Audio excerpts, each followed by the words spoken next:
Alrighty. Happy Sunday to y'all. Welcome back to happy April 28th, or March 28th. Oh, I'm already ahead of myself.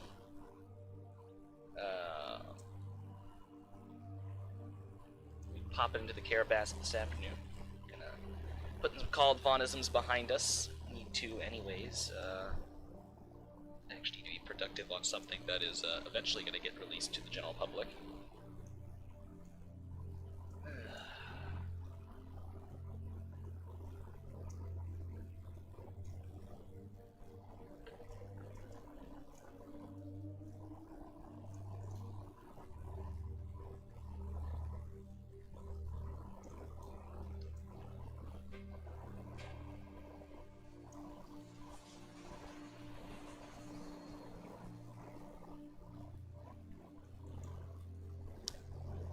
Yeah, so we're going to be popping into here. Also need to turn down playback on my end. Otherwise I'm going to listen to myself talk.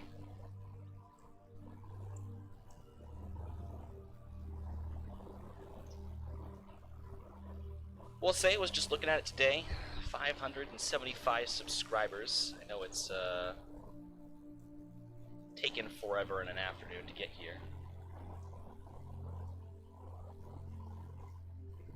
But I just wanted to thank you all for getting me to this point. I didn't really realize I had that many subscribers.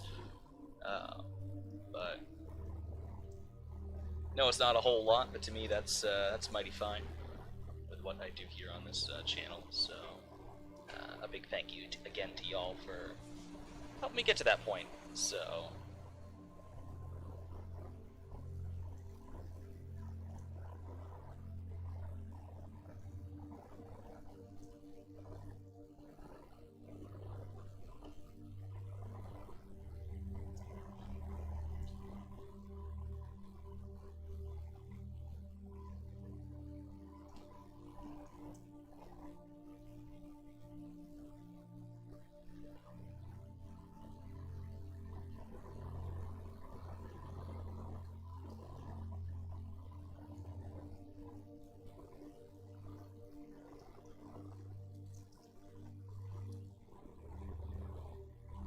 just inevitably waiting for the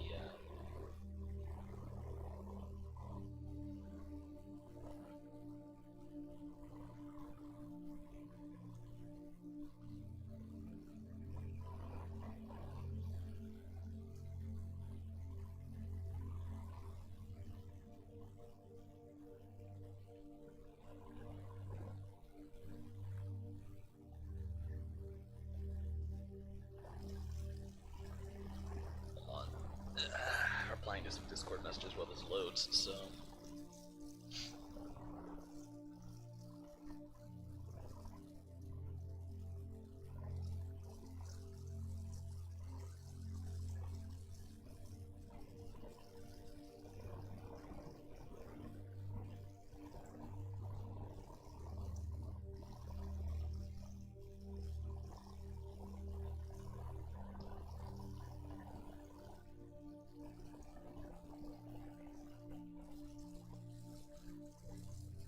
playing music with Volcano too. Okay. Yep, been watching this Volcano for the last couple of days. Actually quite fascinating in my mind.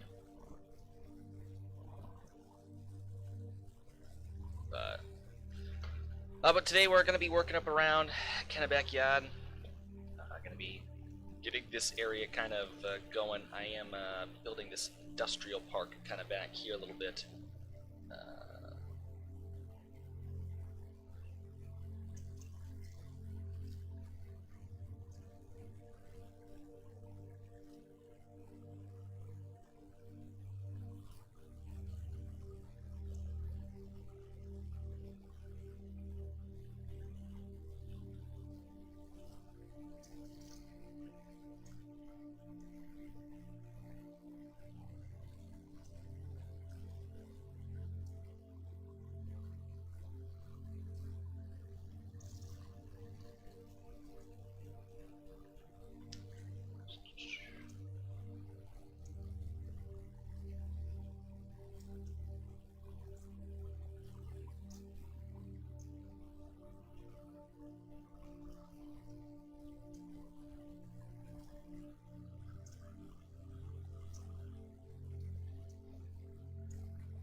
Anyways, so the plan is to get some industries built up here alongside the rail yard to kind of occupy this vacant space. I also have to look for Sean, because... yeah, I told him. So we were trying to debate this week if our railroad took out this high school, and I told him I thought that the tracks just... yeah, and I know the school building was fine.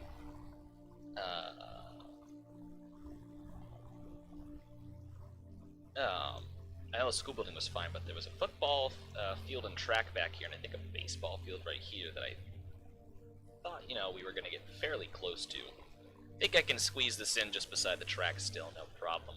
Probably just move everything over just about a hair. So, but the old right-of-way that went through town, because there's a right-of-way past just about here. So, but I am planning on building up here, because I believe there is a cement plant that sits just on the other side of the street, up by the high school. I'm going to pull up my map. Let's see, Carrabassett Valley. North, man, oh wow, I'm already conveniently there.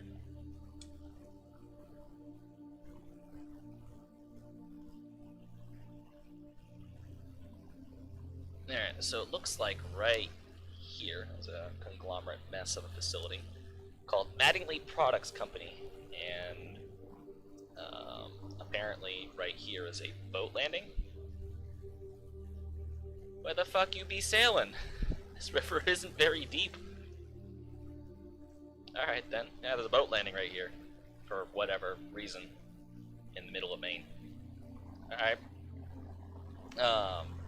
Yeah, there's a facility here. Looks like they make cement in some way, shape, or form. So we're going to be going ahead and taking that facility and moving it into the yard complex, so it can be rail served by us. Probably be over here-ish, maybe. I've yet to kind of really establish where I'm going to put it.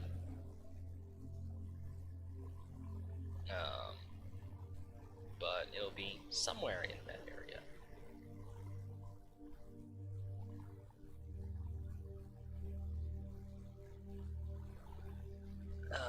And then just a couple other, industries here at the yard in general. I'm kind of yet to really figure out what is going here, so figured probably could talk with y'all, get that figured out. As to what we'll be throwing into the yard area. But for now, let me go ahead and grab that.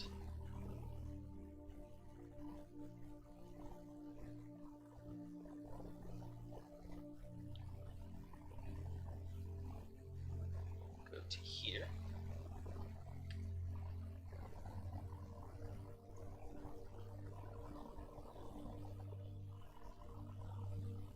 Alright, let's see what someone just messaged me.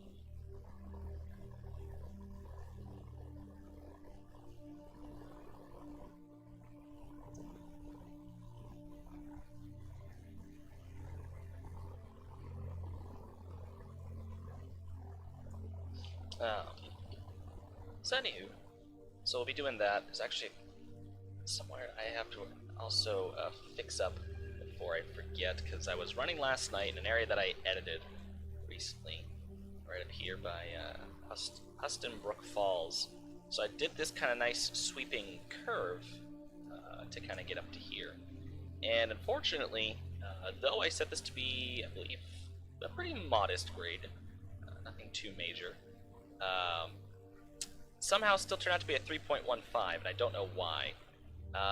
Though I never hit a 3.15, I actually, in the middle of the curve, hit a 3.58% grade, which is way no bueno. That is more than no bueno. So I have to get this fixed up and figure out how I'm going to navigate that corner. I believe there's also one other area just up the way.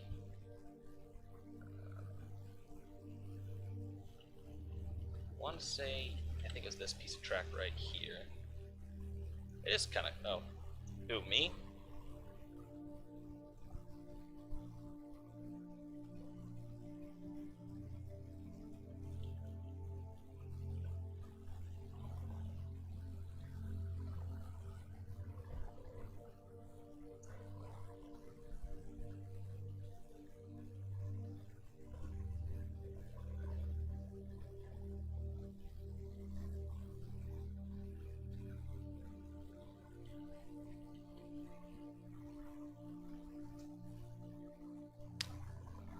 See what Moose says here in a minute.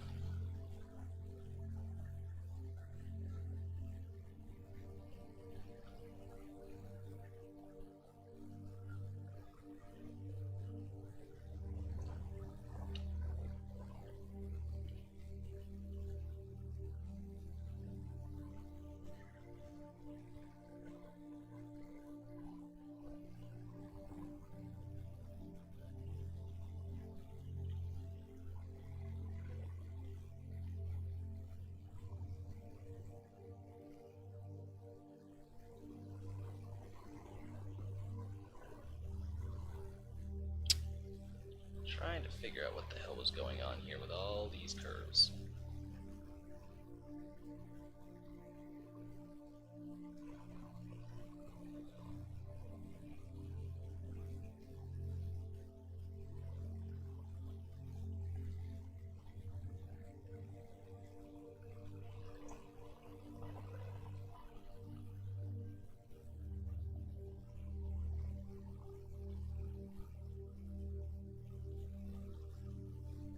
That should be a little bit better. I'll fix the banking over here on another time. But I didn't come to work up there, so...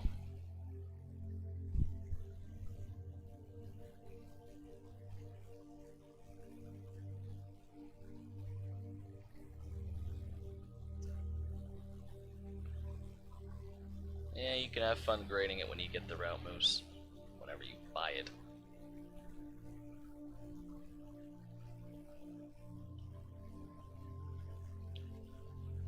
Alright, but back to the task at hand. So, we're doing a concrete facility. Or, I'm sorry, not a concrete facility, we're doing cement.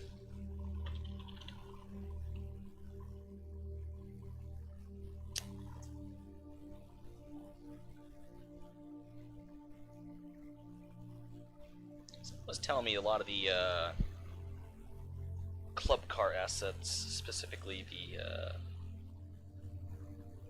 the buildings, are now freeware, which I'd be curious to see.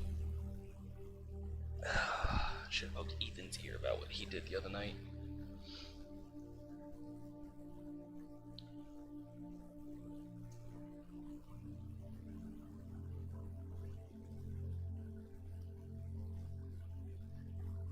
That's nice. Too bad it's 2. I can't actually use it.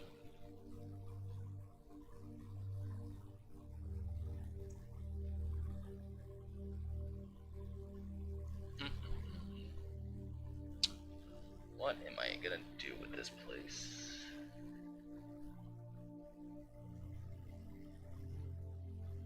Yep, that is certainly an asset.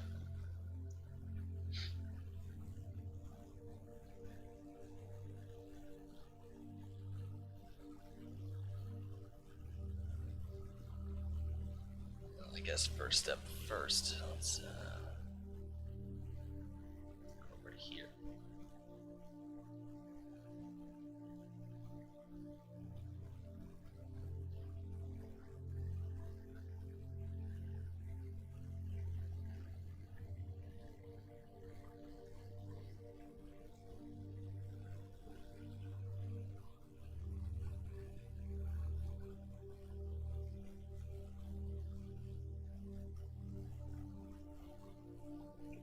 Photo.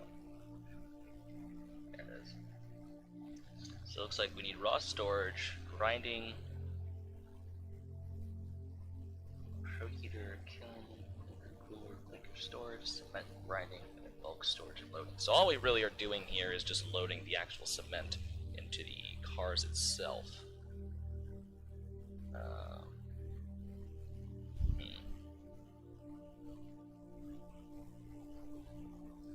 So yeah, that looks like that's really the only thing that we're doing here.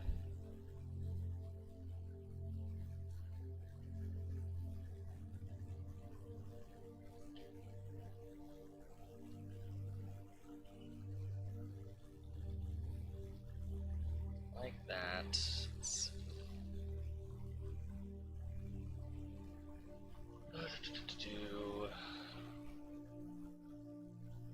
Probably should have done this part before I hopped on, but just getting going with my day.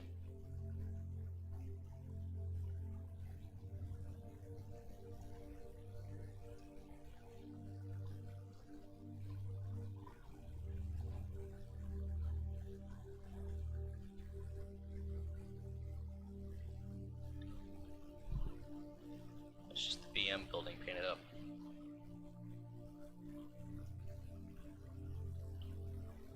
Okay. Portland cement. Alright.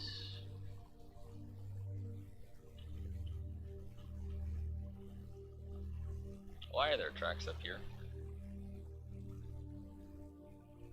No, bringing in limestone aggregate. And then over here. Yep.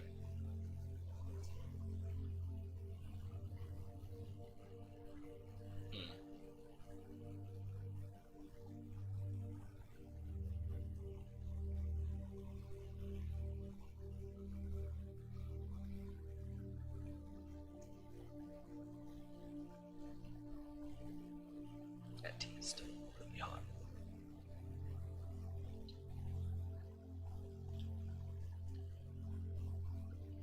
Let it cool down for a while. Let's see here.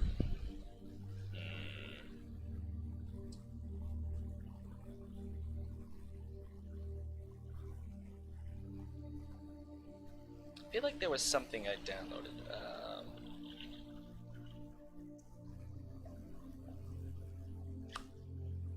Alright, so I'll just put this over here somewhere. Go back to looking at the photos real quick.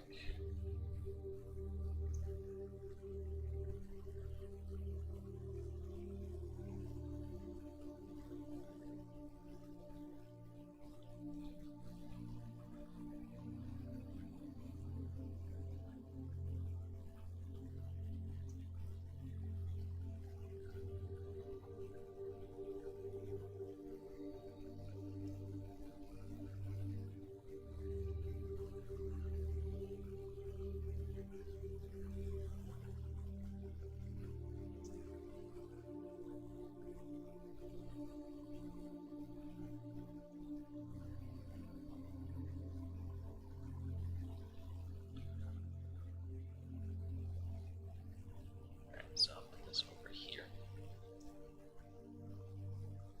Rotate that. Probably like, I'll probably go like this. I'll follow the grid on this one. And I'm not gonna follow the grid on this one. Might have to be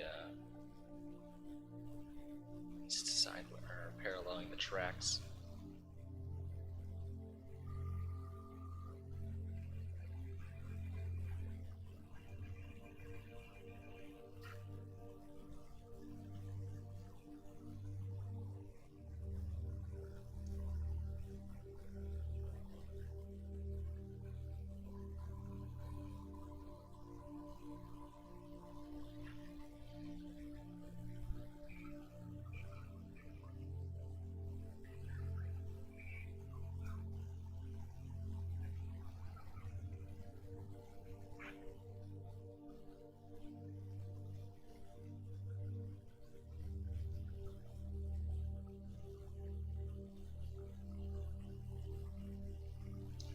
Let me see real quick.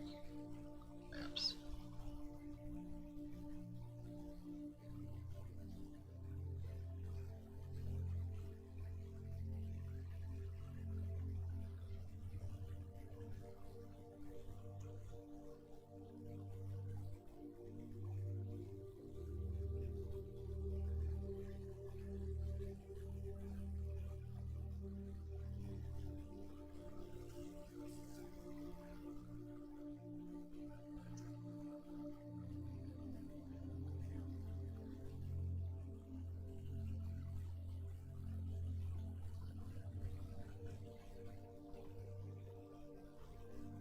Alright, I think I can see now what I need to do. Alright, so this building right here, I need some bulk storage though for limestone.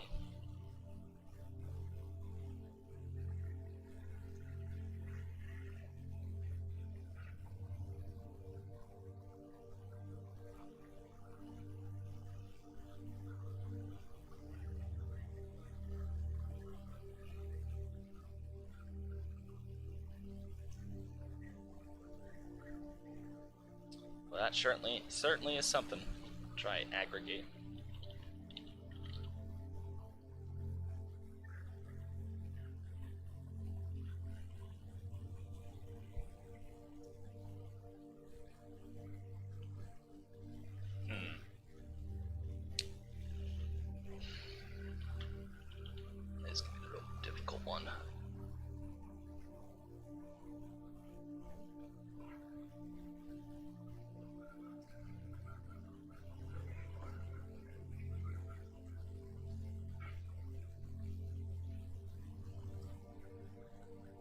We like stopped fucking around for a second because I know I had piles over here or something.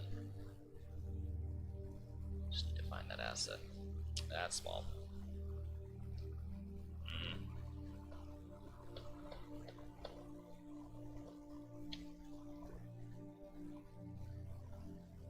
Let's try limestone again.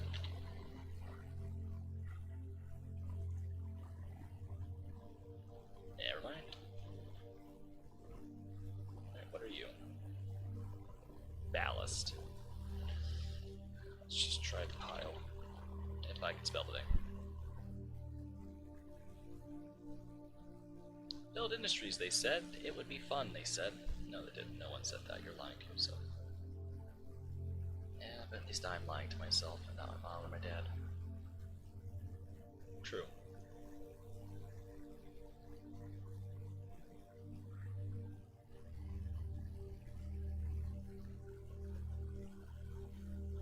Here's the thought, if you try being a little less edgy on your streams. Not really. Not really. Maybe you should try it sometimes. Might work out well for you.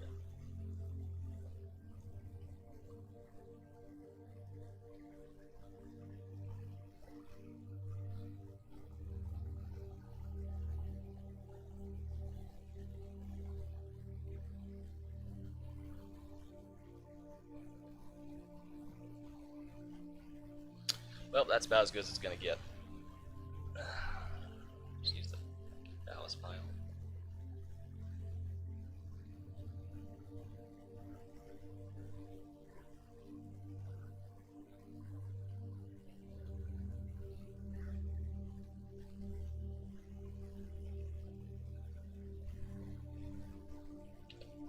Alright, well.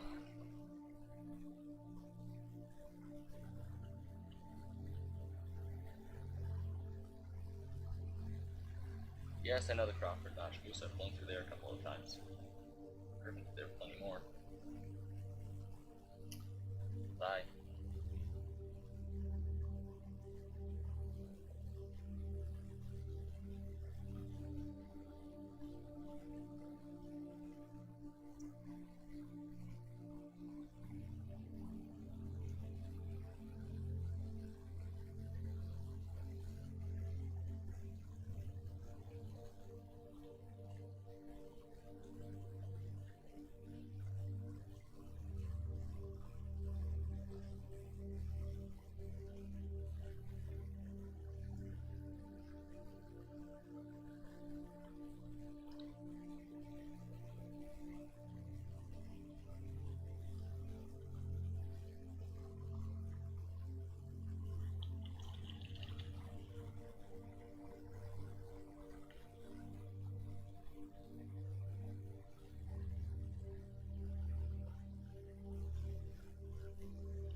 Yeah, why do you ask about Crawford Notch Moose? You should know very well that I know quite a bit about that place.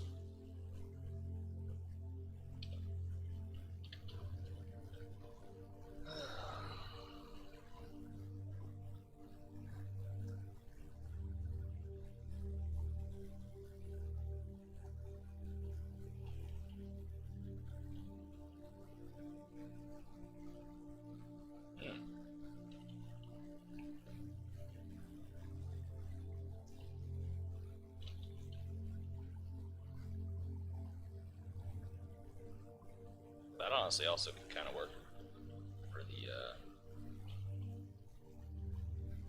the truck area.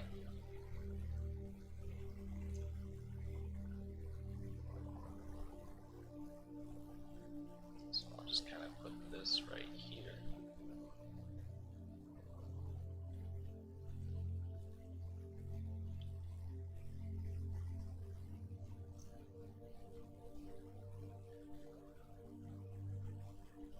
I suppose that'll pass, although I wish these piles would be bigger.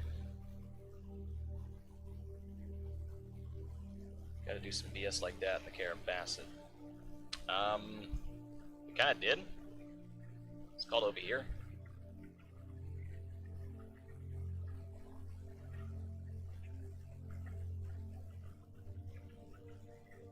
river down in there, and a road. Not really a lot of room. So we kind of just run up through here.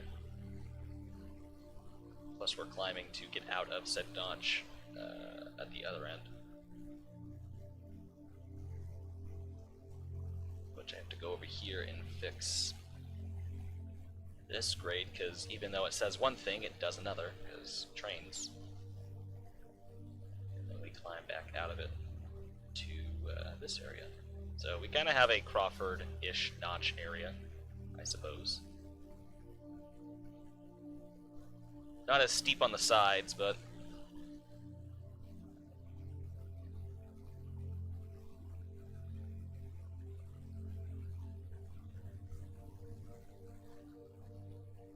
and also edit those tunnels, because rough, very, very rough. I also need to work more on my tree selection, because I was noticing flying the other day that it seemed like the pine trees all grew in groups, and then in between the pine trees you'd have regular trees. So it almost looked like flying along that there were very clear areas where there were pine trees and where there weren't pine trees.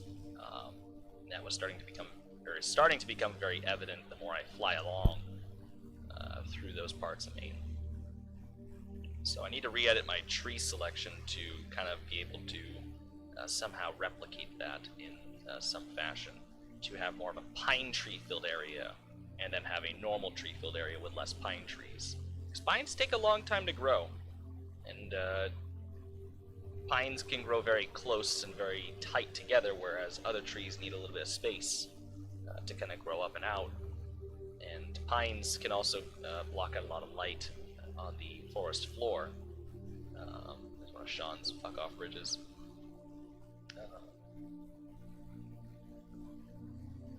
But with the pine trees,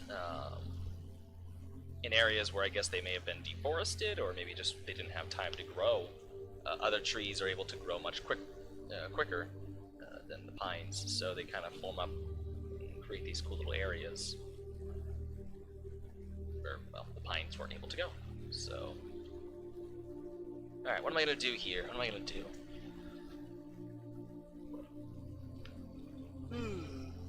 Ugh, fuck. I'm going to need some storage for, it looks like, large rock, limestone, and I think sand. That looks like sand. Let me look at my textures, because I'm probably going to have to inevitably do something with the textures. And I suppose that bunker that I was using up at Sebastopol, I'll use that down here again. This thing right here.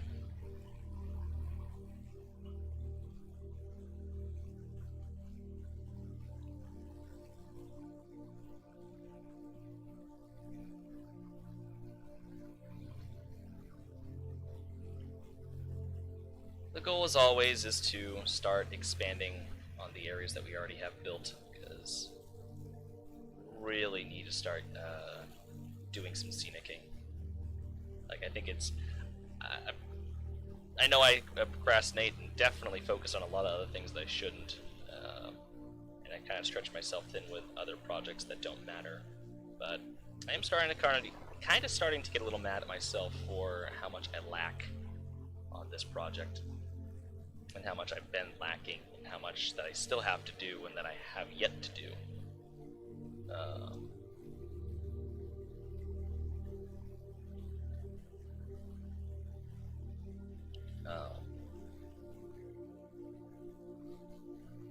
Yeah, so I really need to get going with that, because I feel like these just don't go together. I'll have to find a different asset real quick. Maybe something just a little smaller, maybe like a single loadout.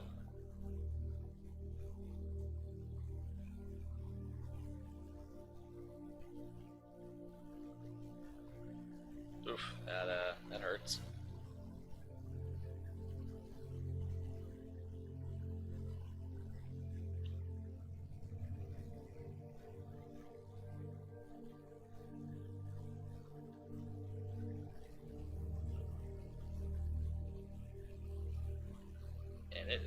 Raining to beat the band out there today. What are they doing over there?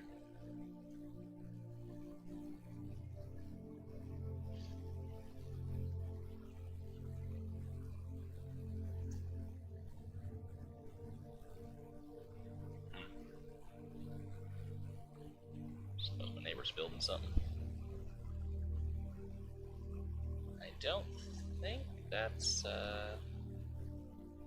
what I need.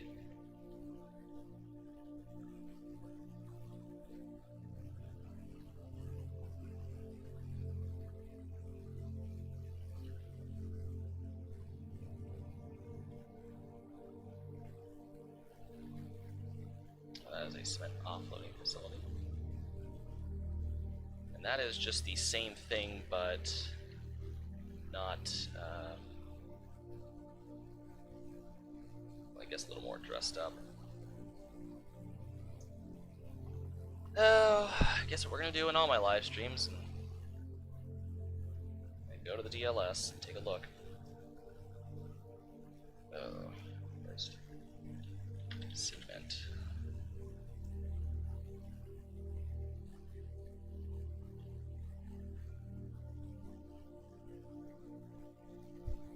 Moose, you don't know any good cement assets, do you?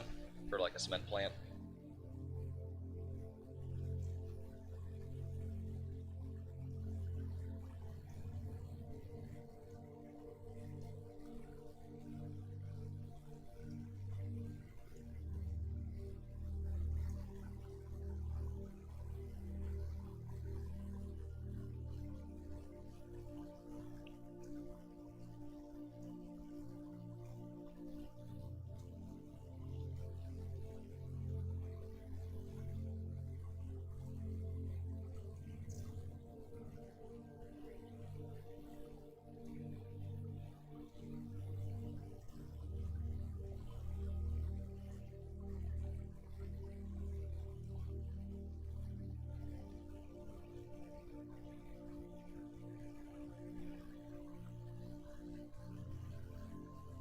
Bilstein Cement Factory.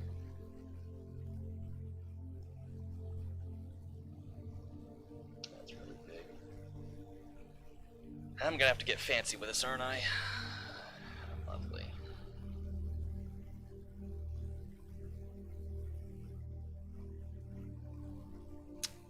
I don't think... Well, JR has one from the club car, but still a little unsure of its use right now. Yeah, I just rolled by the J and I don't see that anywhere.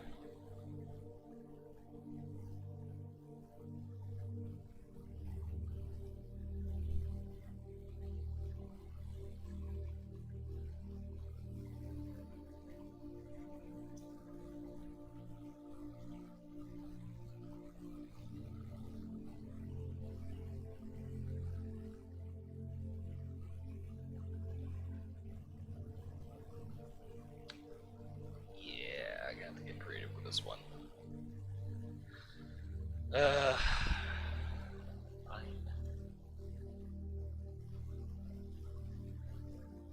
Say, because I have this one.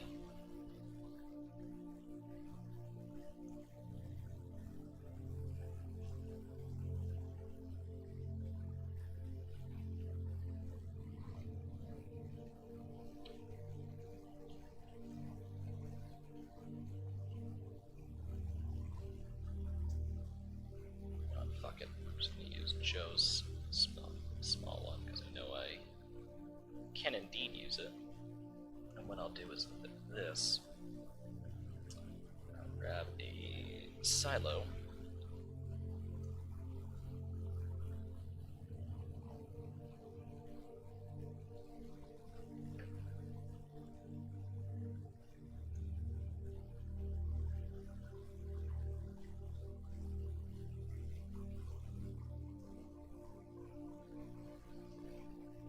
If I could find one that would fit the size that I need. That's nice.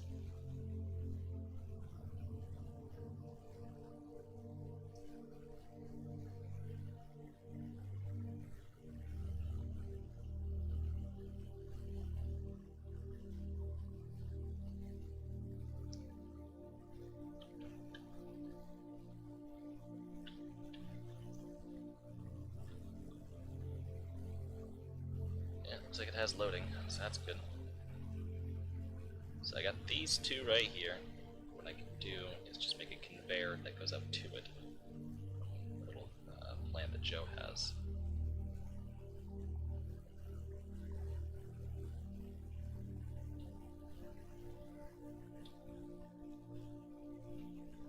So I don't know what that is. Let me actually get back cement plant from JR. I can kind of just look at that.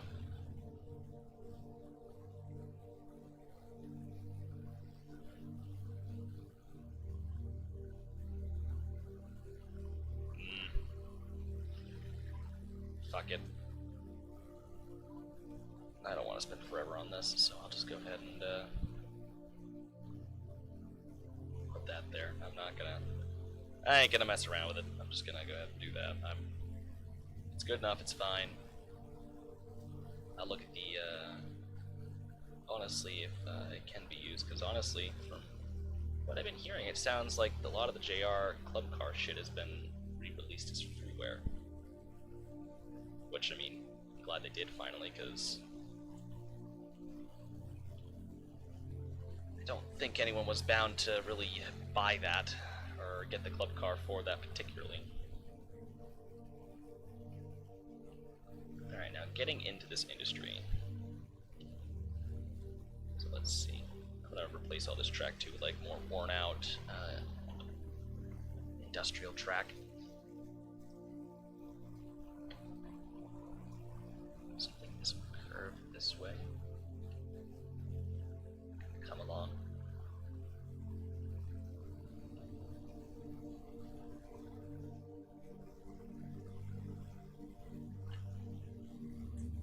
I think what's going to happen here, so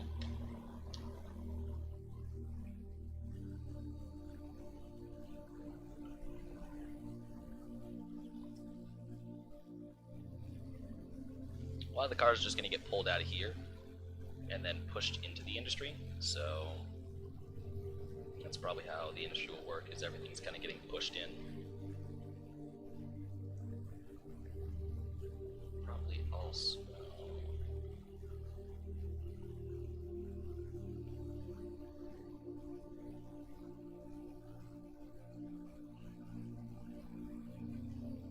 say fuck the grid. Over here like that.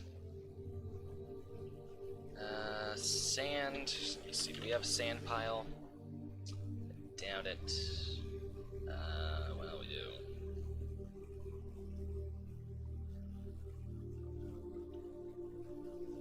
Let's see. Sand. Pile.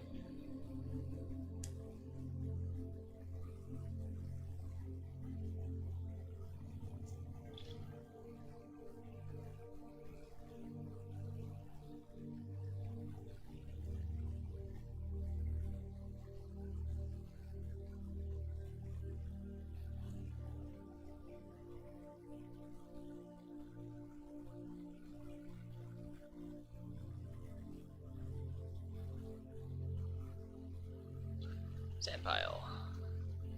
That looks nice. Ooh, that looks even better.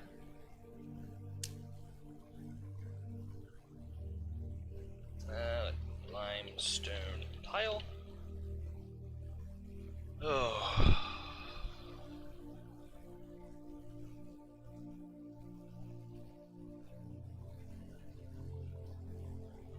Stone pile.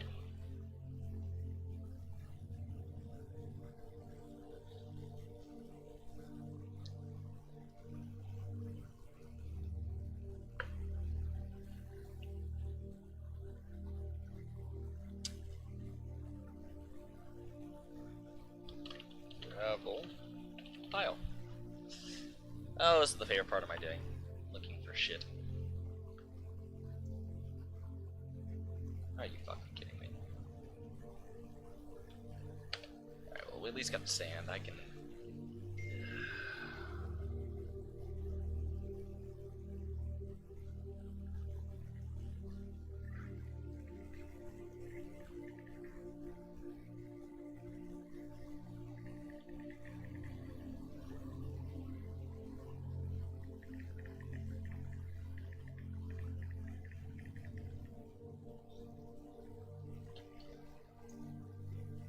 Sorry, my aunt just texted. There's a lady down at the convenience store up the street too. How do I put this nicely? She just has resting bitch face 24/7. And it's like, would it kill you to fucking smile? Like, I get it, you're working at a convenience store. It's not the greatest thing in the world, but...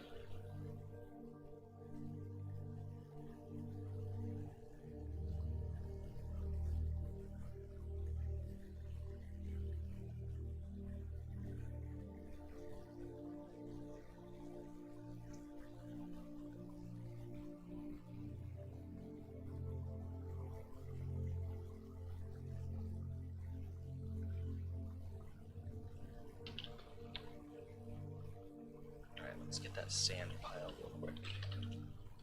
I can spell today. Sand pile. But small. That is not small.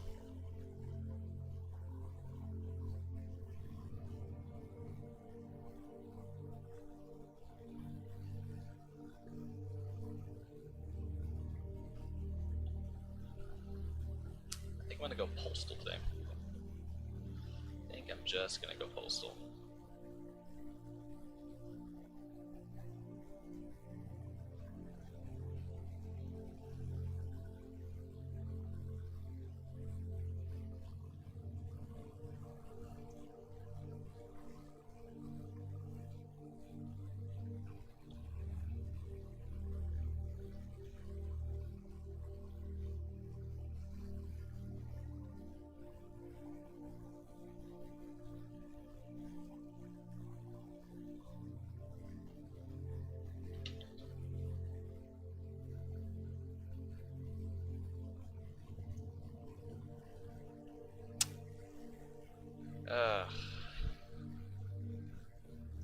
God damn it. Yep, there's our sand. Jesus Christ. Alright. Guess I'm left with no other option. Nope, no, hey, hold on. That's definitely not a sand pile.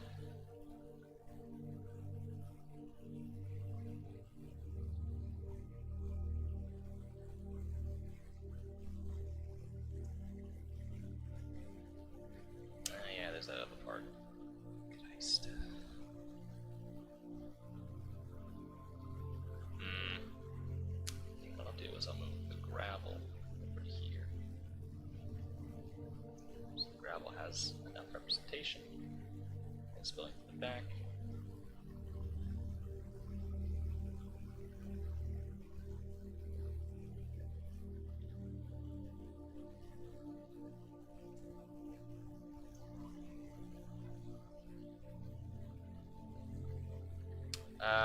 No, I already did an update to our last video. That was episode number, or well, Carrabassett Street number 50, so if you want to see what the route looks like, you can go back a couple videos to Carrabassett number 50. Otherwise, an update tour will probably come, probably not for a while.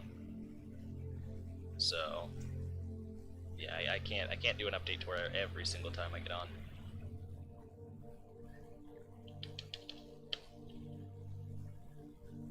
I mean, I could, I just can't be bothered at this point.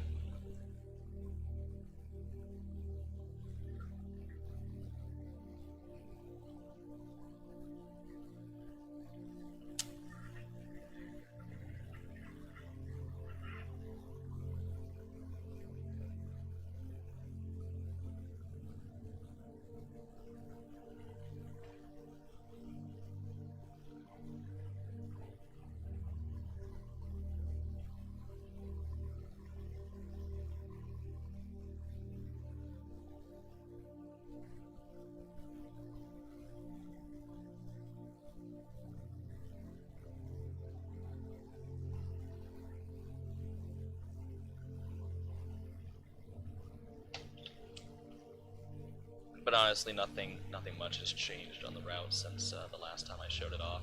I think I've edited some switches here in Kennebec Yard. That's about it. I just kind of done that. Been putting off doing any major work. I think partly because I'm just kind of burnt on much of everything. So whatever comes to mind for the day is usually what I do.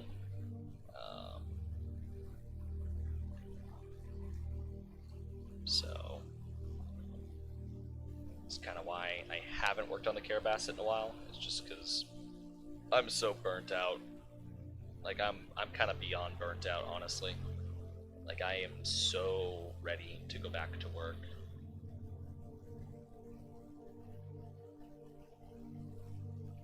I am so ready to go back to work. Thing is, they still haven't emailed me because my background and drug test cleared this week, as I kind of knew it would. And it cleared this week, and I figured on Thursday when they'd get the results and all that hoopla. And I was hoping that by Friday to have the email with the paperwork to start filling stuff out, and well, I yet to receive that.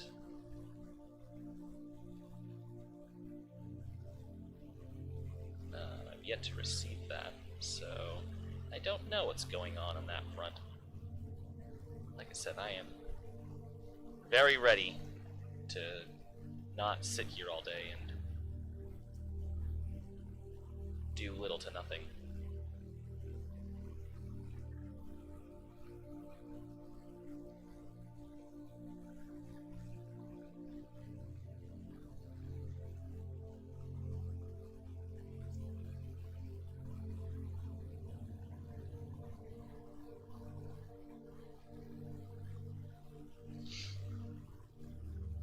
I'll just leave that bunker open, honestly, so.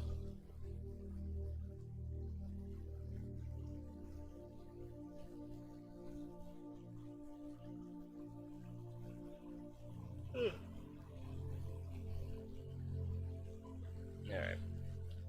So. Let's see.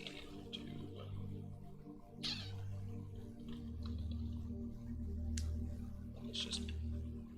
I forget the name of those damn tracks. I have to go and fucking find them now. Let's see. Where's Norwich Walk? There you are. Yeah, and then I get to reset all these too, because Sean, when he merged the route, he merged it incorrectly.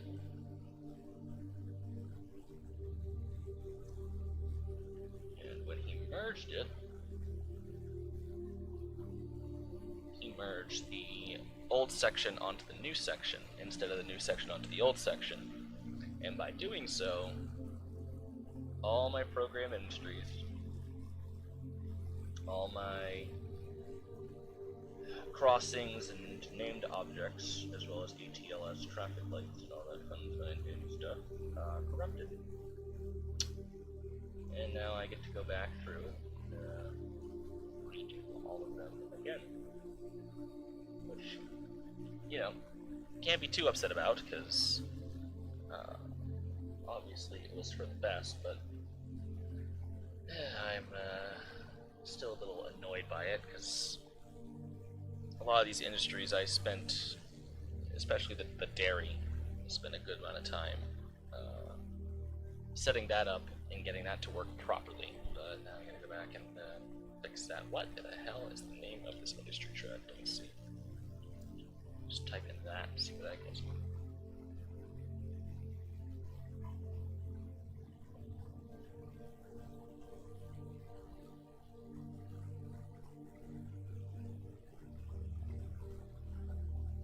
You know what? I know it's gonna find it. Lumber.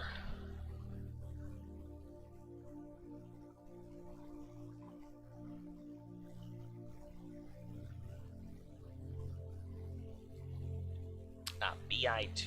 There we go.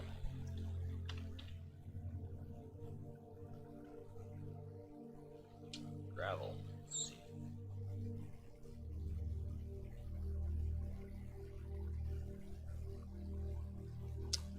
Alright, get out of my face. Probably just gonna do the multi-industry track.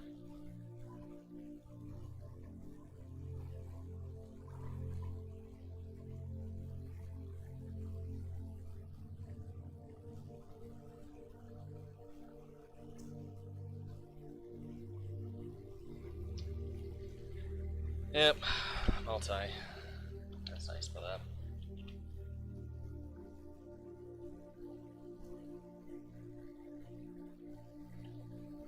Alright, so this is Mattingly Products, cement loadout.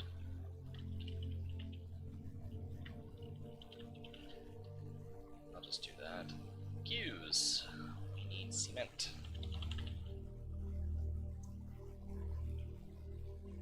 Products. Set that to items. Process. You need to just produce it. Tracks. You just need to load into vehicle. Alright, now how much cement should this industry be able to produce? Because it looks fairly small. I don't imagine we're going to have a whole lot of cars. Let's see, 2-bay. No, let's see. Oh, wait. Shit, X.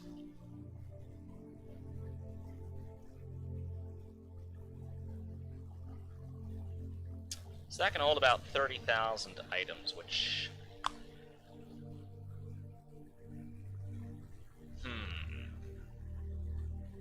Oh, I've been pinged.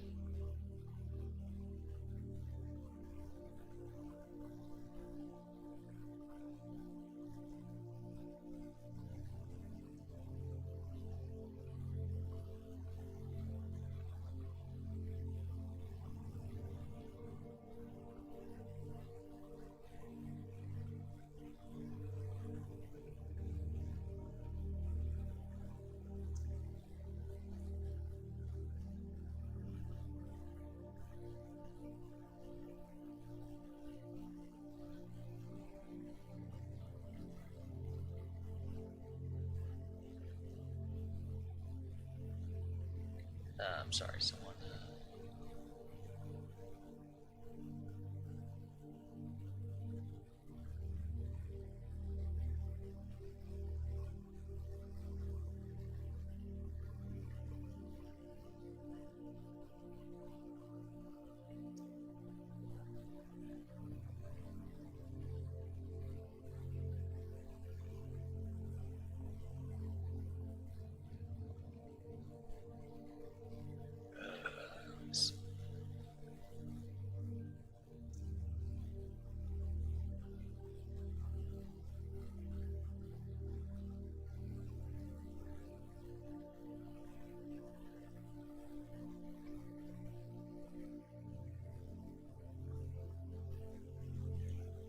Alright, so 30,000.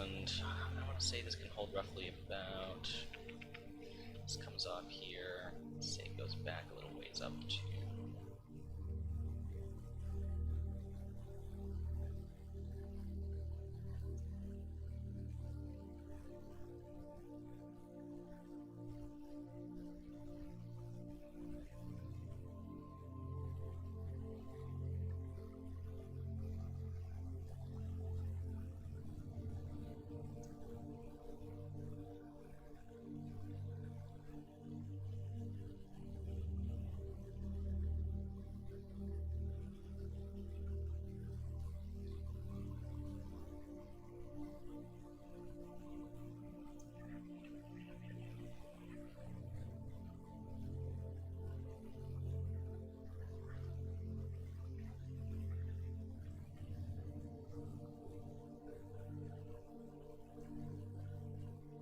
Let's see here. So if I take that's not the track I want. This is the track I want. Go up here to about the road. So I'll cut it off there, obviously. So that doesn't interfere with that. I can do 1, 2, 3, 4, 5, 6, 7. Let's go with just a good round number, if that's even what a round number is. We'll go 8. So So 8 cars at this facility. 8 times 30,000 is a bigger number. Is a much larger number, of which, if I were to sit here with my brain and not the calculator on my laptop and, think about it for just a few minutes, that would come out to 240,000. Totally did that in my head. Did not use my calculator. Of course, you'd want some excess, so...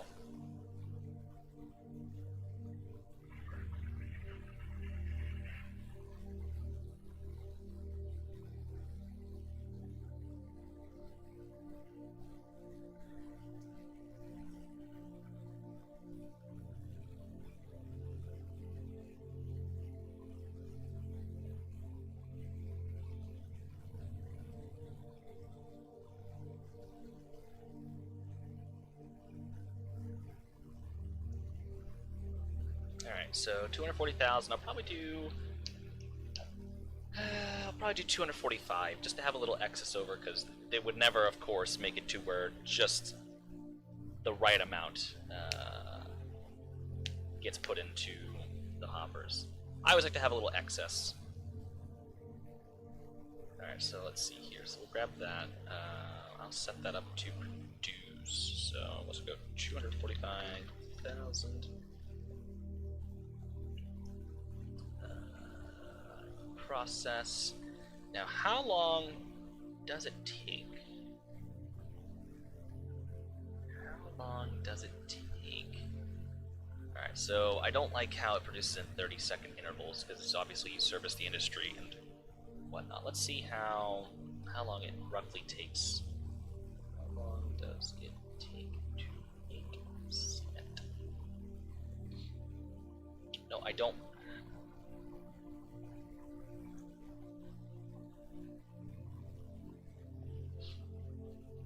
Okay. Apparently just wants to sell me concrete. And I would rather not buy it.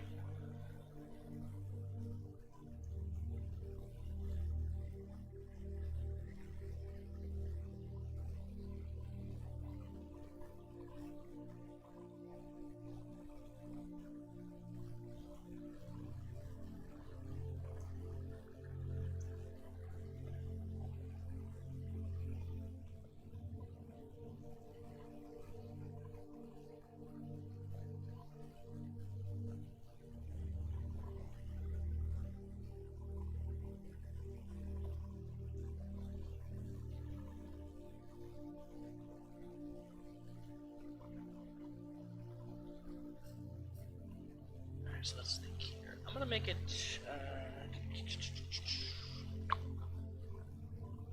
take a little while. Let's say a couple hours. So, or let's just say about 4 hours to go through the process. So, 30 seconds. So, make sure that I get this correctly. This math is never my subject. 14,400 seconds, so 14,400 seconds. Let's just say in that time frame we could load 1.5 cars. So that would be 40. Now,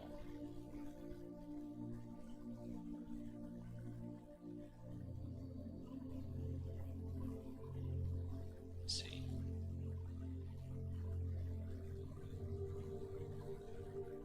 Yeah, 45,000. That's what I thought. Okay. All right, so that will produce. Let's see. Why does it add the 1? There. Now wait.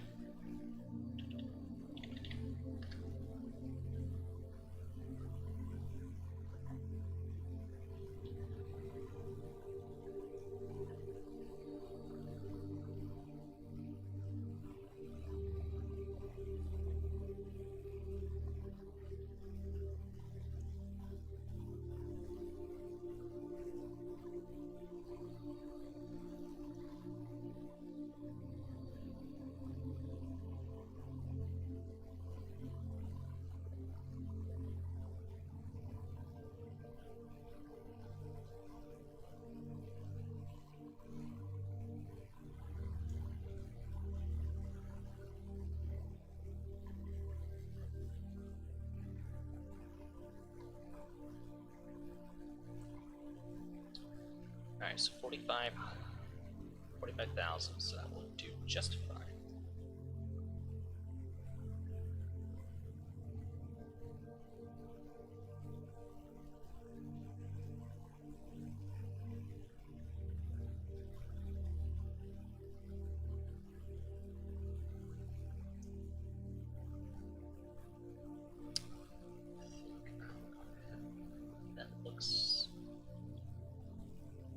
Pretty straight, if you ask me. So that's about as straight as that's gonna get at the particular moment. Yep, that's how we do that.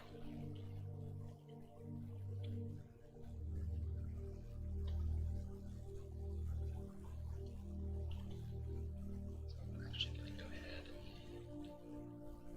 and curve this just a touch to kind of fit the cars in here so when they're loading. That's gonna be a little tighter than I want, so I'll fix that too. Yeah, that's really tight. That is really tight. Holy hell. Alright, that'll be fine for a 4-axle unit to get in here.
So we'll do that.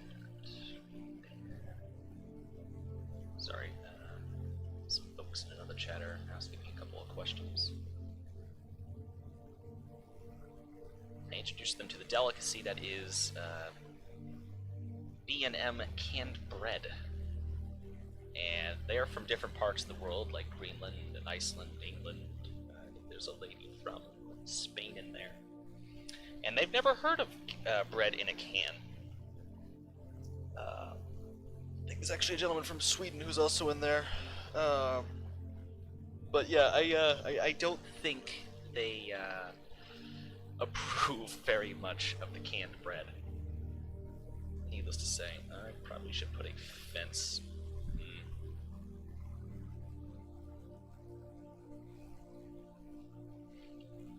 For this industry.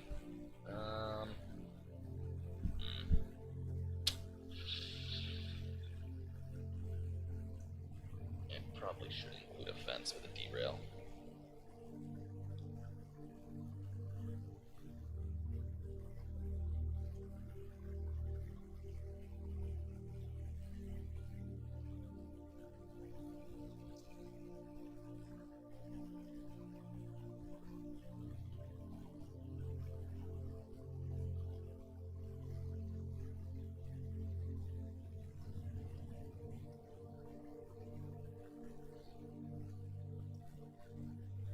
You can't get the bread? Are you kidding me? You're in Connecticut, you're still in New England. What the hell do you mean you can't get the canned bread but you can get the beans? That is sacrilege at this point. Oh, now the guy from Sweden.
there's that. I want to put a fence in there with a gate. You know, how did my ex's mom describe it? She said it was more like pumpernickel, I suppose. I don't really know what to compare it to, because I've never actually tried to compare it to something. But she said it was like pumpernickel, if I recall correctly. So...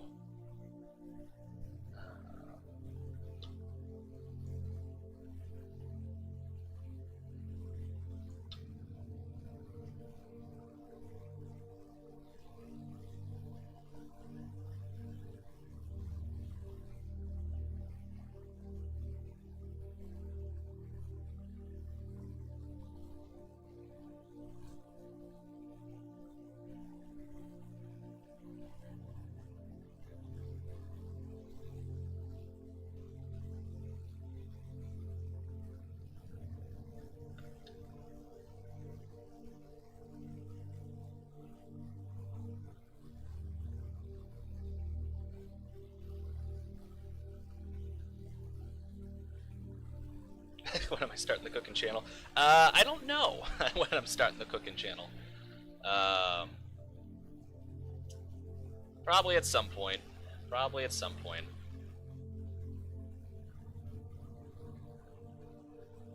As soon as I have better cash flow and I'm able to actually, you know, get to the store a little more than I currently can. Which, if Delta gets back to me anytime soon, then hopefully that'll be relatively soon-ish. Because, like I said, I passed my, trains, no. What? Oh, that was weird. Huh.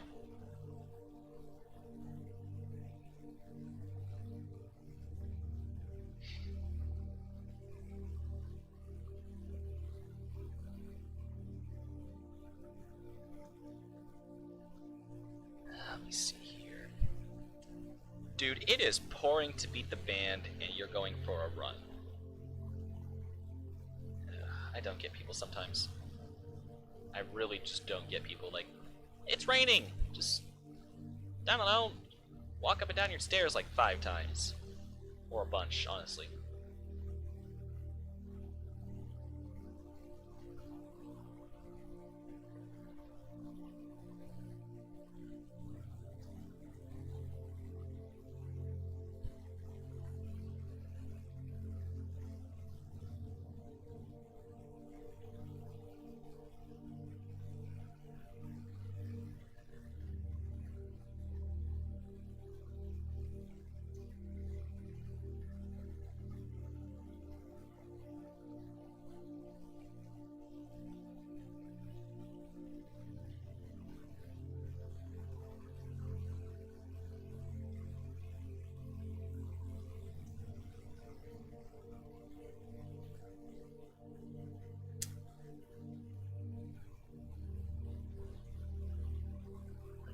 Alright, so I think this will be fine. Like I said, I just want the fence there.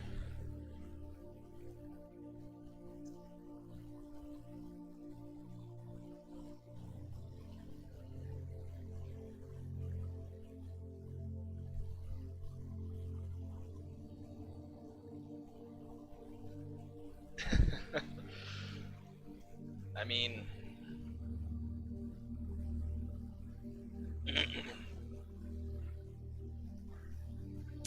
Sam, you're welcome to come up for supper sometime.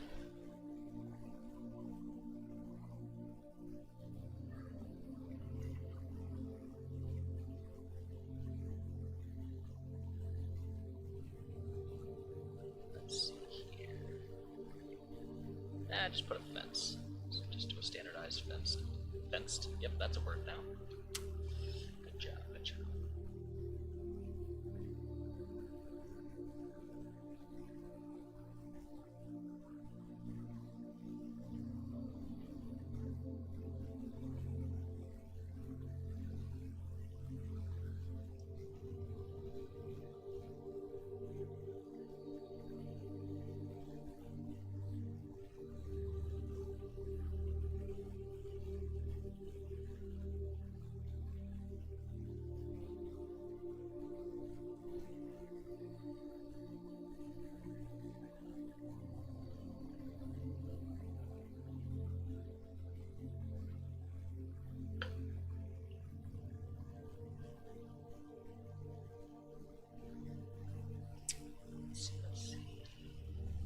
Sorry, I've started an international war over this canned bread. This is quite amusing. I didn't think this was going to happen this afternoon, but here we are starting wars.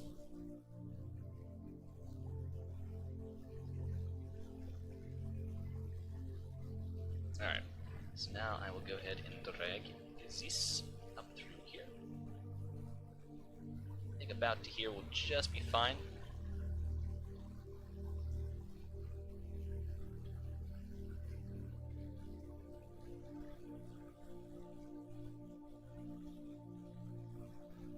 Never had a lobber?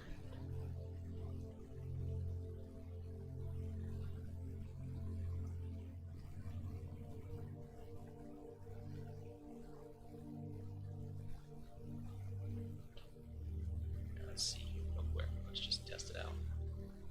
2, 3, 4, 5, 6, 7, 8.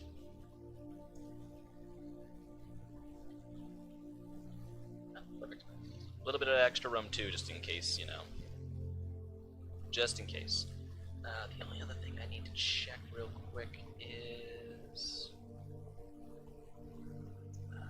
just the starting amount. Yep. So 200. Why do you do the 1? There.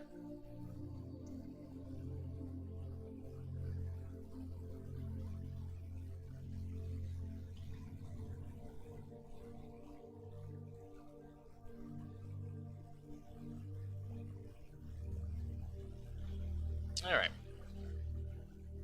So that is that. Go ahead and drag this fence up a little more.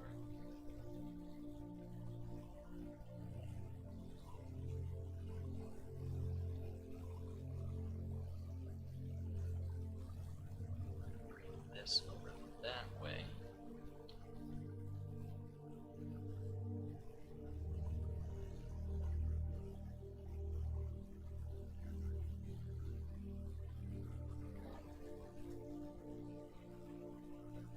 Oh, no, there's a chat that I joined for that volcano I'm watching, and I told him about the canned bread, and I think I started a war, but lobster, how do I describe lobster?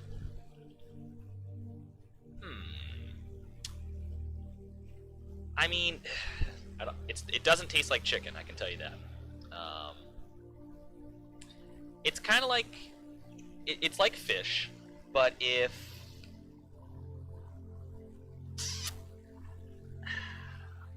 I suppose it's like fish if the fish could be a little more tender, a little more tougher.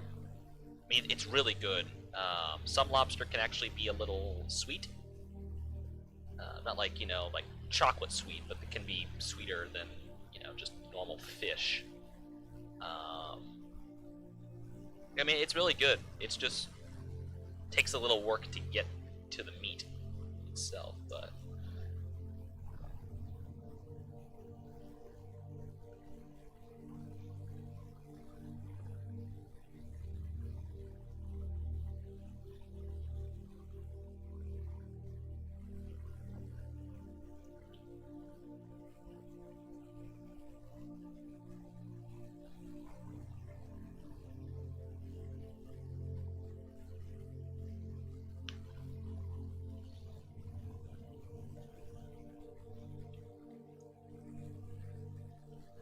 alright, so that is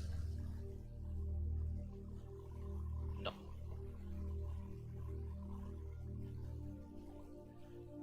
Alright, so that is that.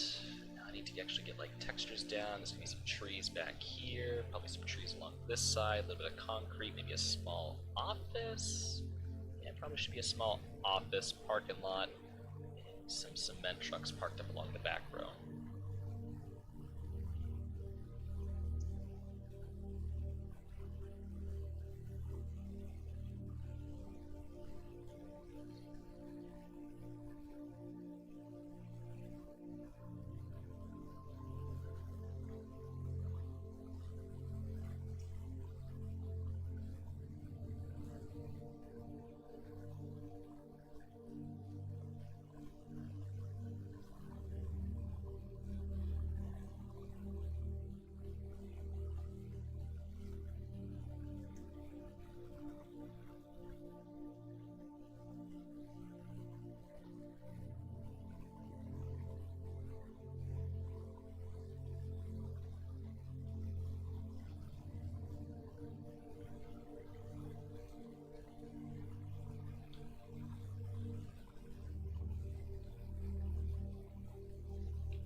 little bit of finagling here.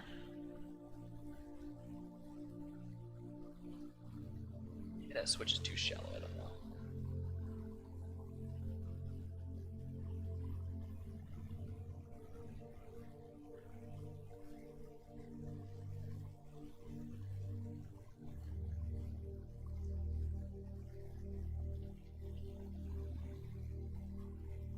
This switch is fine.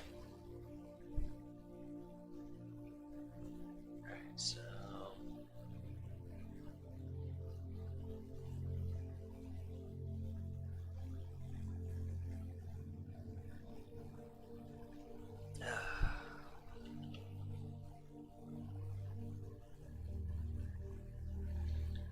Well, I could just leave that closed, or, because what I normally do is I put an invisible track here, and I put an invisible switch, so when the train approaches, the gate will then open. But I figure if there's already a switch right there, then I'll just leave that as is. But on the inside, however, it'd probably be wise to have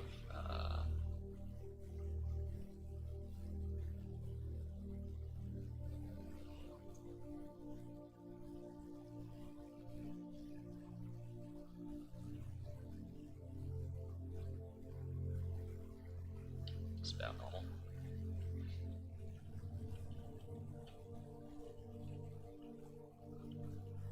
Alright. And instead, oh shit. And instead, I'll do a derail.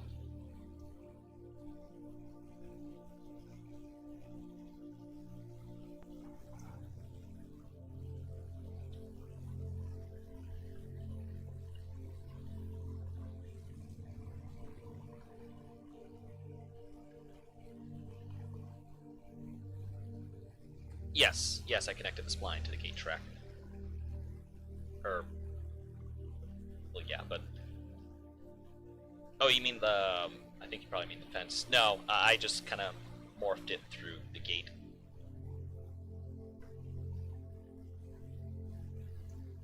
Howdy, Unreal. Welcome.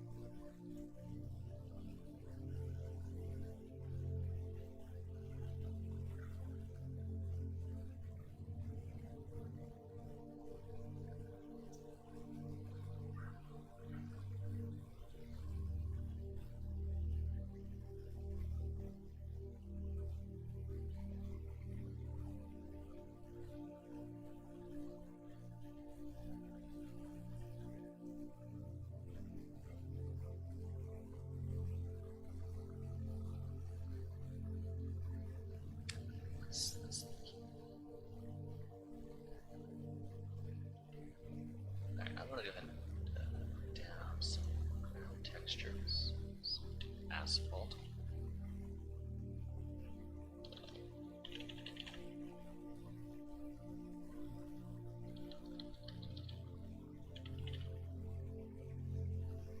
City Street, perfect.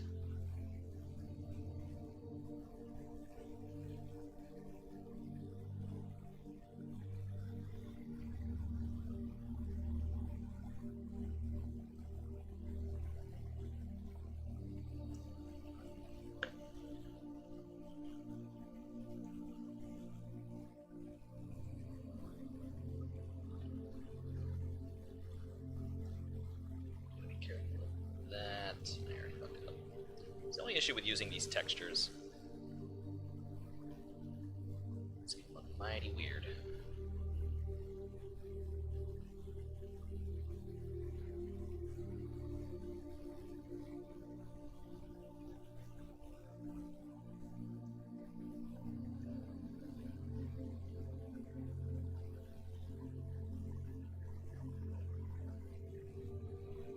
Probably put a concrete spline down in here.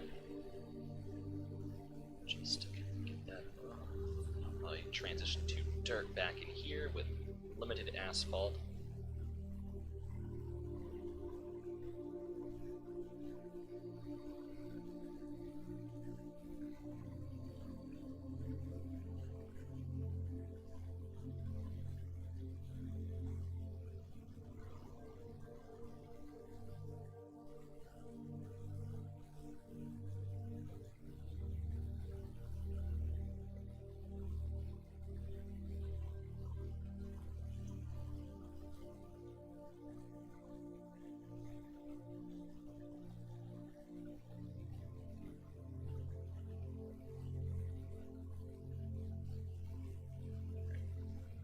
course, I'll do the mixing. Yeah, having a stroke. Give me a minute. Mixing of the textures here in a minute. That is one thing I do get on the call on a lot is if I ever post a picture or something, everyone's like, you know, you need to get different asphalt textures on your streets and stuff like that. It's like, yeah, I know. Just haven't gotten there yet. Kind of just building the city and just putting down the first layer of textures, and then I'll go through and do the second layer afterward. Well, second, third, whatever. The cliffs, however, I do. I always do those right off the bat, just to avoid having to go back later. Messing around with those. I'd rather just get the cliff done and over with, but too major.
Some go over like a small little warehouse here.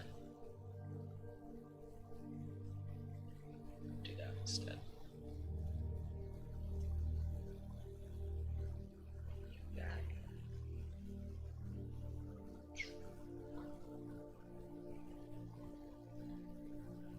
Over. There. That'll work just fine.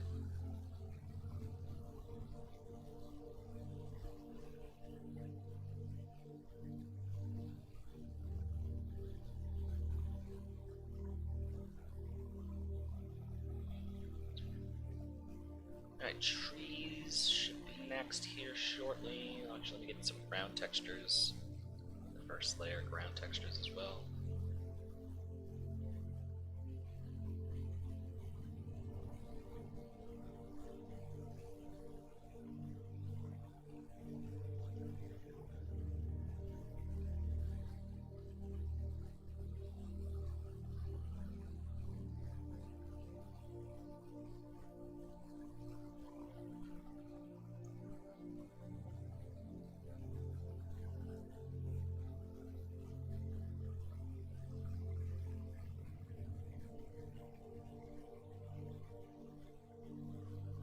I need to actually replace that track real quick with a different track, a little more beat up, more industrial, a little more Pan Amized. While I'm thinking of that, I probably should go grab that. And that's over the North New Portland branch, which I had to come up here at some point and finish detailing around here.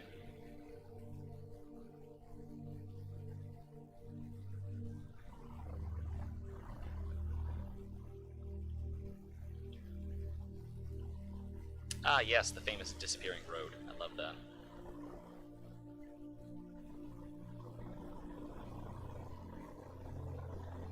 Oh, I'm so in the right category.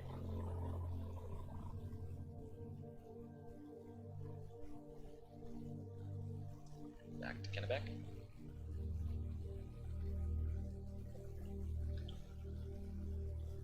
Oh, look, gravel pile.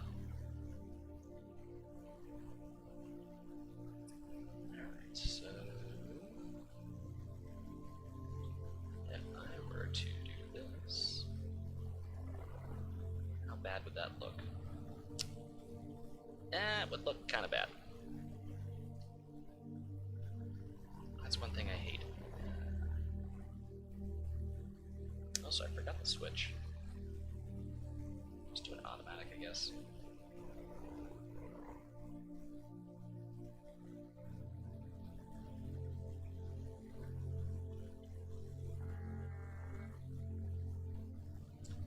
guess from here, go ahead and do the dilapidated track. I never need dilapidated track. I did.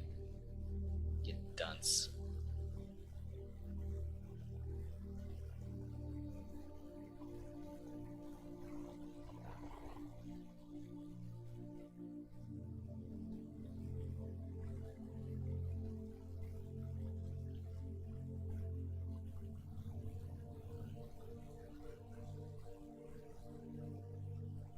It just looks bad. Ugh.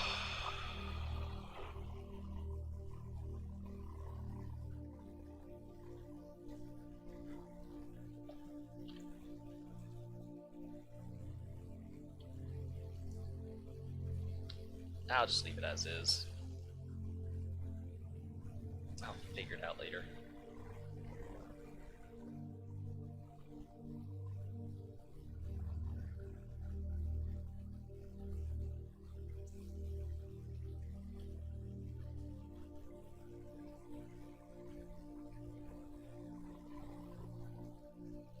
Say, unfortunately, this is just one of those things where it's the limitation of trains.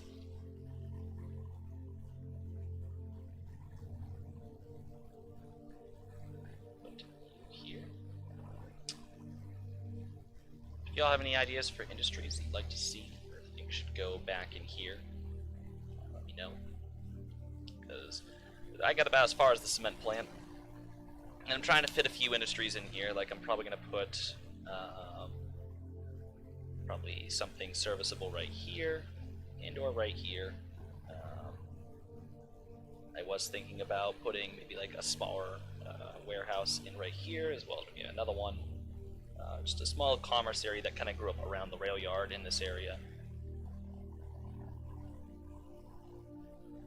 So, if y'all have any ideas.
Probably should have laid all this down earlier,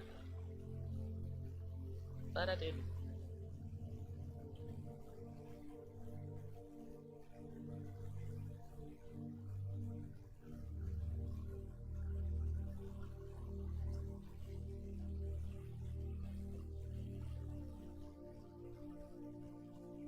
You mean Hannaford? That's where I worked. Well, I didn't work at that warehouse in particular. But, well, how do I rephrase that? I worked there, but I didn't work in the warehouse. I was a security guard. That was a real stupid job. I'll tell you that right now.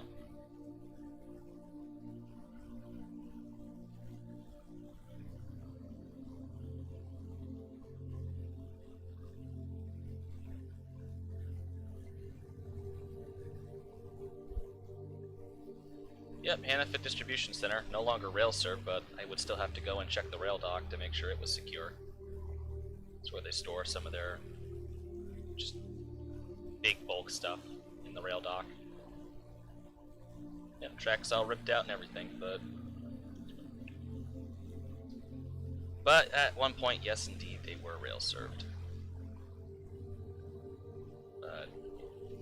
Forget. I don't know. The guy who ran that place, he was an ass. The guy who managed our contract. Because I remember once. It was right before I ended up not working there. I'll put it that way. And we were supposed to have 16 people staffed to work the facility, and that was just for all the shifts. So we were supposed to have a absolute minimum of 16 people. When I got hired on, I was number 8. There was only 7 people working there. So a lot of the people who were working there just knew the fact that they were very important and irreplaceable because this place did not want to lose that contract, Securitas. Securitas did not want to lose that contract. So they knew that they had tons of job security, which I think is kind of a false idea at that point. But, my coworkers felt indifferent. But it was treated, I guess, semi-military-esque. I mean, the guy, my manager, my boss, he was from the Army, and nice guy, but he definitely, I guess, expected a bit more out of us in terms of maybe military protocol. And, well, I'm not military, and never have been military, and never intend to be military, so... But, he was sitting there one day, because he was covering a shift, because he, someone called out, or whatever it was. So he came in, and he was sitting there, and my mom had texted me and told me that I needed to do something for my brother, like right after I got off work.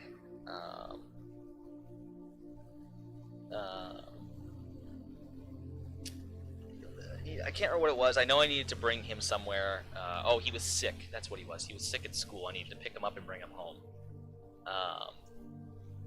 And we couldn't leave until our replacement showed up, because obviously you can't leave a post unmanned, because we had posts. And so my boss came in and I told him, like, hey, I know I can't leave, but like as soon as possible, like I need to duck out of here. He's like, all right. And I explained the situation to him, like, this is kind of a last minute thing. I'm very sorry. I will stay until my relief shows up. So my relief shows up. I'm getting ready to go. And as I'm getting ready to go, my boss comes up and he's like, listen, this person said they're going to be late. It was actually one of the managers who was always late. Always. He was always consistently like 20, 30, 40, sometimes even an hour or more late. Like one day he showed up halfway through his shift. And when he was questioned why he was late, he said, no, just had car trouble. Had a brand spanking new car. It's like, if you're gonna lie, like, put a little effort into lying. But anyways, not the point. So he said he was gonna be late, and I knew it. I'm like, come on. My boss said, like, I need you to stay just for a little bit, like, if you can. He's like, if you gotta go, like, I perfectly get it. Like, I understand. That's fine. I'm like, I will stay for 20 minutes. I can only give 20 minutes because I gotta go after that. Like I'm already off the clock and now I'm clocking back in. I'm doing you a solid.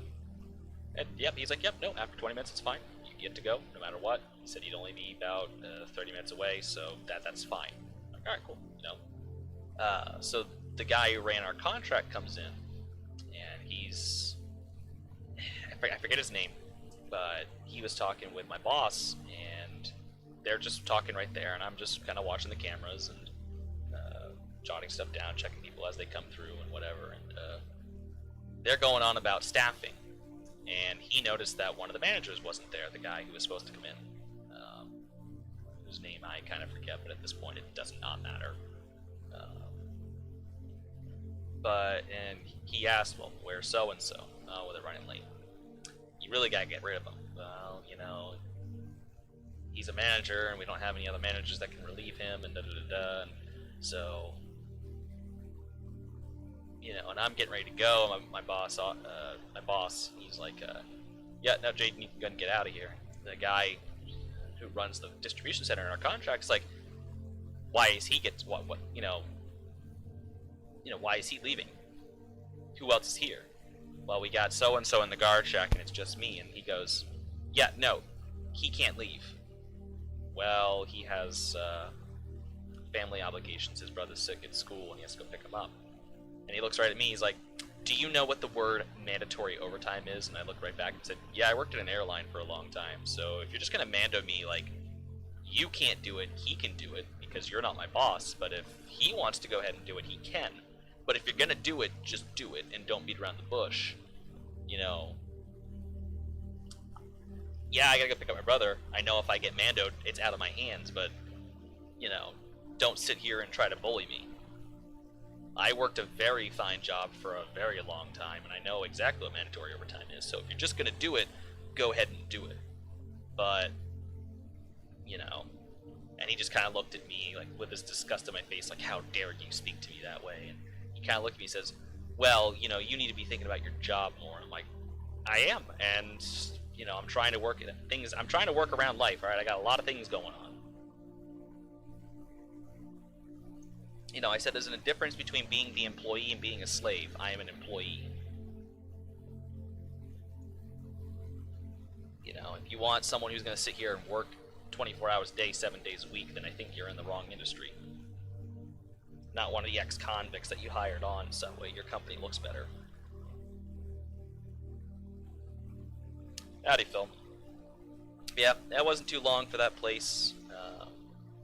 Ran into some medical problems, and they conveniently ran out of hours for me when I was ready to come back, because I needed to do this partial hospitalization thing after. Yeah, I'll be transparent. It was after a suicide attempt, and of course I didn't tell them that when it happened. They were mad at me because, obviously I'm not thinking about work when I'm down at that point. My first thought was myself. I was definitely thinking just about myself. But on my way to the hospital, I realized, oh shit, I'm late for work, and I never called anyone. Shit, and some, crabby old dude who I was supposed to be relieving is probably sitting there cursing my name out right now, so, I sent a quick message to my boss, and, just kind of briefly explained the situation, just told him some things were out of my hands and stuff like that. I'm on the way to the hospital, blah, blah, blah. I can obviously provide notes and paperwork and stuff like that to, whatever, but, he was fine with it, but I guess higher up was a little mad that I just, didn't show up for work, because this was also like a couple days after my interaction with the guy who ran the place. And, so after I got out of the hospital, they gave me a couple days and they wanted me to come back to work. Well, a part of the agreement through the hospital to release me that night, because they were gonna end up putting me in a psychiatric ward, which I'm like, I'm not doing that again. I'm not doing that again. I told him, like, no, that did not help me when I was in St. Louis. That kind of actually made things worse. I said, so I'm not, no way in hell you're getting me in there. So we're gonna have to drum a different plan. So they sent me home. But part of sending me home that night with my mom, stay at my mom's house for a few days, was that I had to do this partial hospitalization program. Kind of like, I guess the best way I could describe it, it's kind of like AA. I guess. I've never done AA. I've never had that problem. Never needed to. But if I were to think about how AA has been portrayed to society, I guess that's kind of the closest thing I can describe that to. So I went in and started to do that. Well, the thing is my normal shift ran from midnight to 8 a.m. So I worked the graveyard shift, which was not bad, but nothing happened on the graveyard shift. It was very, very, very, very slow, very slow.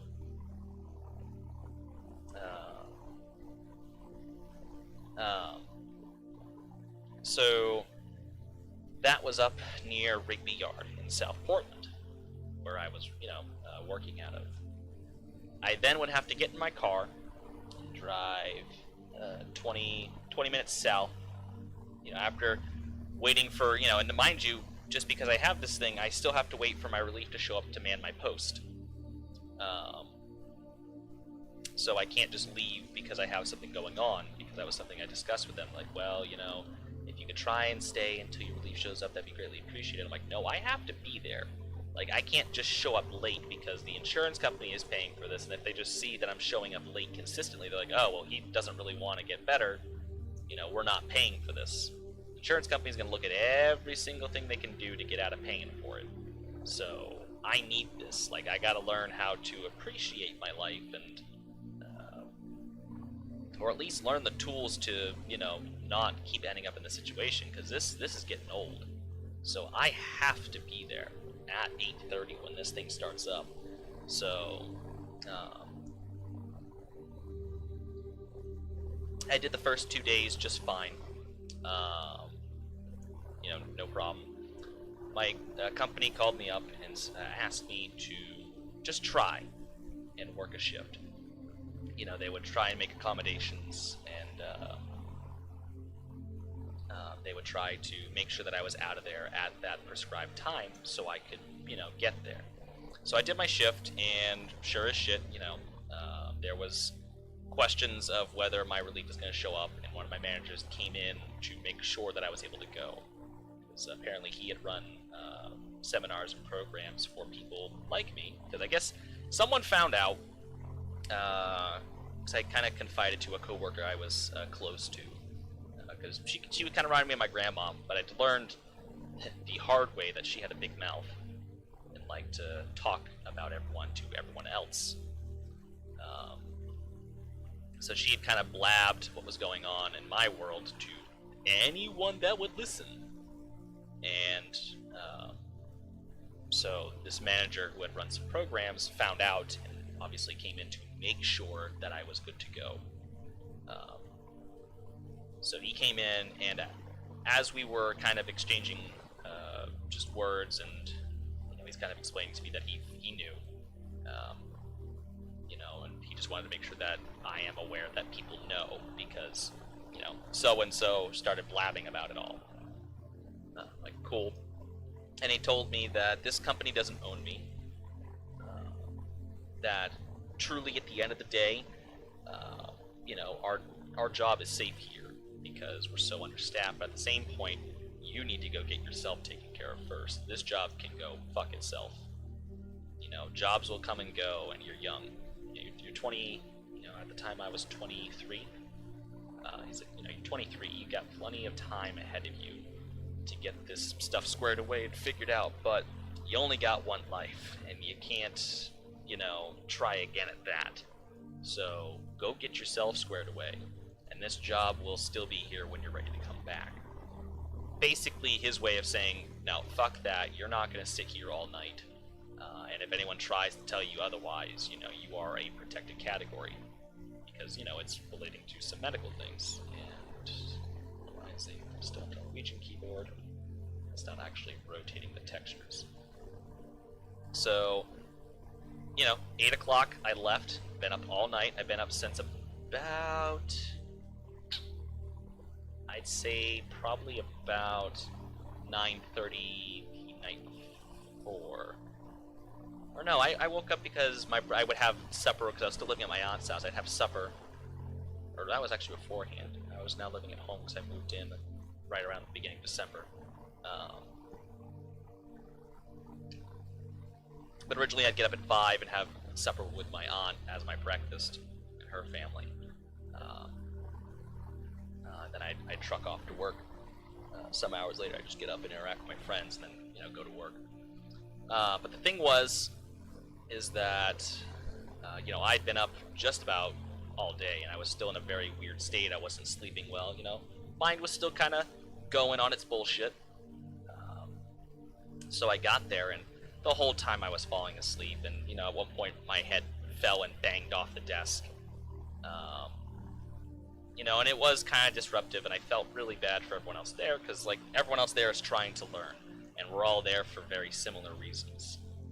So, I'm not trying to disrupt anyone and stuff like that, but they knew, like, I was trying to help please my job, my employer. So I went in and spoke with the psychiatrist afterward, the doctor, and basically told her what happened, and she wrote me a note, and I gave it to my employer, and basically told them, this is all over January 10th, so after January 10th, I'm free to come back to work, but until then, I need to be gone. I need to be off. This isn't helping me and stuff like that. Like, I had to go take a nap in my car during lunch because, I was falling asleep. So I was making that choice to go between food, and because, the thing ran from 8:30 in the morning until 2 p.m. So by the time it's like, wake up for my shift at midnight, go in at midnight, I'm out at 8, then 8:30 to 2 p.m. I have to be over there. So basically, right when I get home, I gotta go back to bed. But I also need to eat somewhere in that mix. So now I gotta go home, make food. That takes a little while. Eat, all that crap. Maybe get a shower in, get ready for the next day, go to bed. I think by the time everything was said and done, I would be probably clocking in about maybe 6 hours, which just isn't helping, especially considering, all the stuff that I have to do. So, told my employer, listen, this isn't gonna work. I have to, get to sleep at night so I can be there the next day and be apt and ready to learn, and be apt and ready to help better myself. And they were a little less than understanding. They're like, well, we can get you on a different shift and stuff like that. I'm like, no, I need to be there. I've been told I need to remain off so I can focus solely on just helping me. Like, I'm sorry. Like, I didn't ask for this to happen. I didn't make the conscious decision like, yep, today's the day. It's just something that happened. So, January 10th rolled around, and I was ready to go back to work, and, told them I was good to go. They said, all right, we'll be in touch with a few days with your schedule, and my schedule never came. And when I called them up, like, oh, well, they're kind of reviewing the contract right now, and it just doesn't seem like, we have enough hours. We kind of filled everything, and everything, we brought on some new people, so, like, we don't really have any hours for you right now, so if you just kind of want to wait, we'll try to work you in. And I waited and waited and waited, and I'm finally like, you didn't bring anyone on, so, that's fine. They're not trying to get, you can't fire me because that's against the law, but, so I'm just going to go ahead and help you guys out, and I'm just going to go ahead and quit. I resign. So I resigned from that job. In good riddance, I hated that job. At first, I was like, security guard. I'd always kind of thought about law enforcement and stuff like that. I'm like, well, it's not law enforcement because you're not a police officer in the slightest. You're just a at that job in particular, it's like you're a glorified secretary. Is really all we were. You're basically a secretary with a badge and the ability to tell people, I would like to detain you. Oh, that was the other fun thing. I couldn't... Hey, Odin. Have a funny story for you, Odin, here in a minute. So I couldn't arrest people and I couldn't detain people. What I could do, however, was ask for people's consent to detain them. So in order to, so if someone was, and this happened quite a few times, truck drivers were fighting in the parking lot. So in order to solve that issue, I would have to go over and obviously be like, hey, you guys need to stop fighting. And of course they wouldn't because, well, they wouldn't. So truckers be having beef, whatever. So time would pass by and I'd be like, okay, like, now that this is over, I need you guys to come with me, and we're gonna need to go and fill out some paperwork. And like, I already called the police. I'm working on a cement facility now here in Kennebec Yard, trying to just build some industries today and get that all set up, so that way there's more industry to serve out of the yard. Figured there was this industrial park that always sat by here, and it should probably be rail served. And hello, Odin.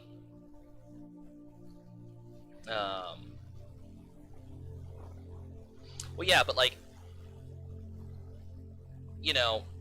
we always sat there and said like, well, no one in their right mind is going to sit there and go, oh yeah, no, I did something wrong. The cops are coming.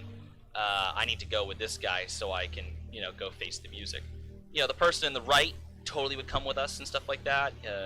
Wouldn't put up too much of a stink.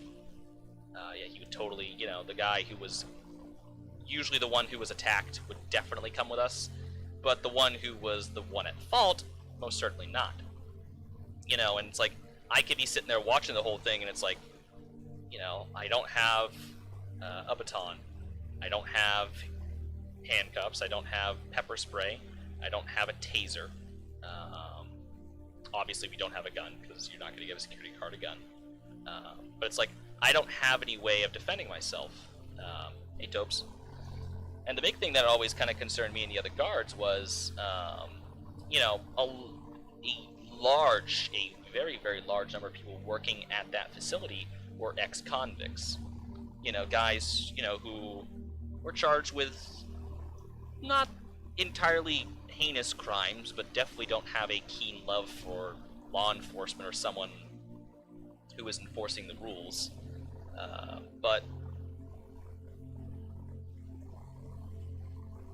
definitely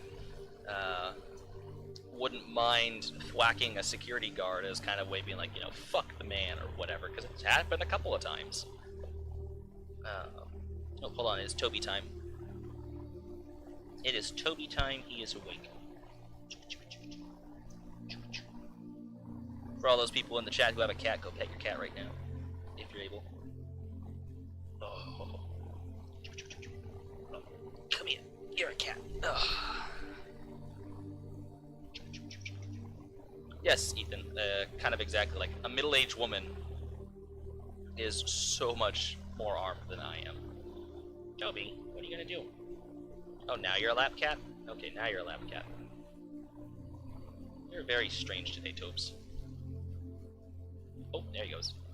He saw a cat through the window today this morning, and I thought Toby was dying. Came running out of my bedroom, and he's trying to climb the window to get outside, because there's a cat in the middle of the yard. And I had never, ever heard Toby growl before. Tell you what, that growl meant business. Alright, Topes, I gotta stream, okay? I gotta stream. But yeah, but like, kind of guys that definitely wouldn't mind thwacking, just a security guard or whatever.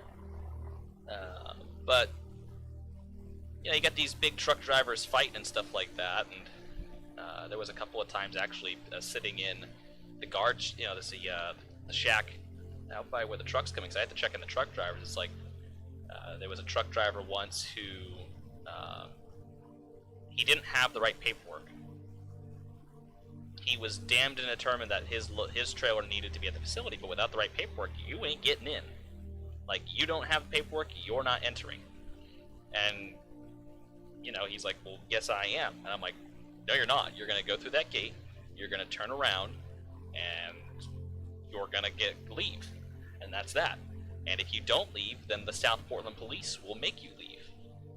So, he went through the gate, popped a U-turn, and was leaving. And as he was leaving, he stopped the truck next to my shack, got out of his truck, and entered my shack to give me a piece of his mind. Now, we don't have locks on the doors, which I find kind of disturbing. Like, we don't have locks on the door to the shack, which anyone and their mother can come in there and enter. So he comes in there, and this is a big motherfucker. He's a huge dude. Big old dude comes through the door and just starts yelling at me. He's easily 6'4", couple 100 pounds, and I'm just there. Tiny little me, 5'9".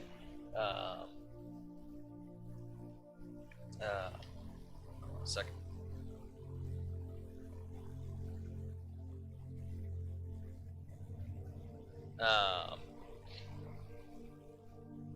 Comes through that door and is just screaming at me. And, for a minute there, I'm like, holy shit, he's gonna kick my ass. Because, I clearly pissed him off because he was clearly determined to be there. And it's like, no, you can't be here, buddy. But, didn't hurt me. He just got in there and screamed, and I told him he needed to leave. Told him, like, I already pushed the panic button, you gotta go. There's no panic. There was not even a panic button out there. He got in his truck, and I called the front office, they called the cops and stuff like that. I'm like, he's already gone. But, I had all his information and stuff like that jotted down, so if they really want to talk to him, they can. But it's like, that always kind of made me think, I'm like, this sucks. If someone really wanted to do something, they can get away with it, because what the fuck am I gonna do? Nothing. I can't detain people, because I'm gonna go, hey, I need to detain you. Then they start kicking my ass.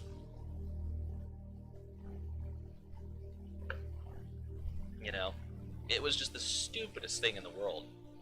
It's like, because the workers there were union, if we ever caught someone stealing, depending upon the shift, because that's also funny how the shifts work, but the day shift guys, like, if we ever caught them stealing, we couldn't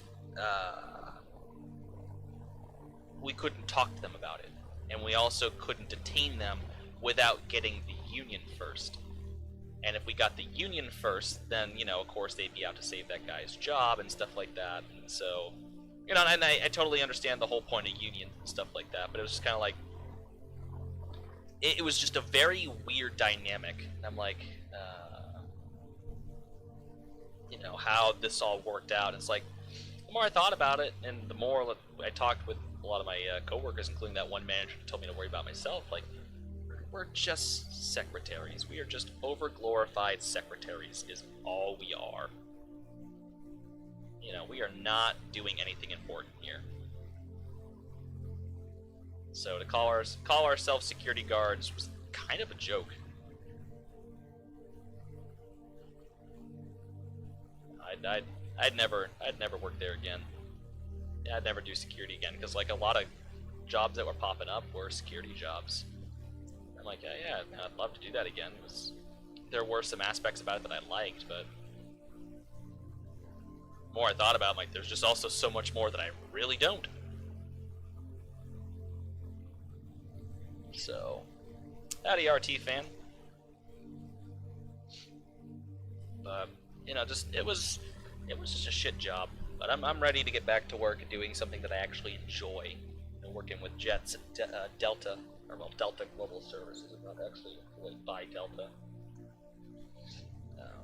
I'm a subcontractor at an outstation, but we're under the Delta Global Services package, so it's a weird dynamic. The point being,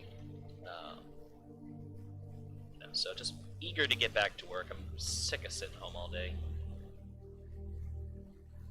We were barely security observers. I mean, we were just observers. Like I said, we were just secretaries. That's all we were. Minus the, a lot of, there was talks about getting new uniforms and stuff, and one of the bigger dudes that I worked with had joked, what, are we going to get skirts to complete the ensemble? Oh, my boss, he hated that.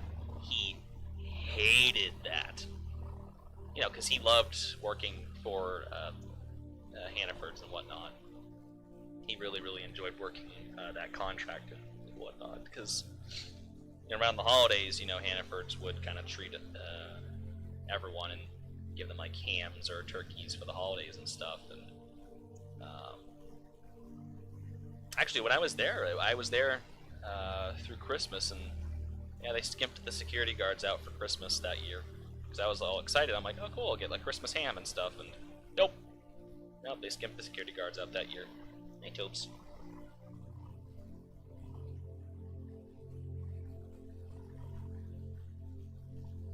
Toby.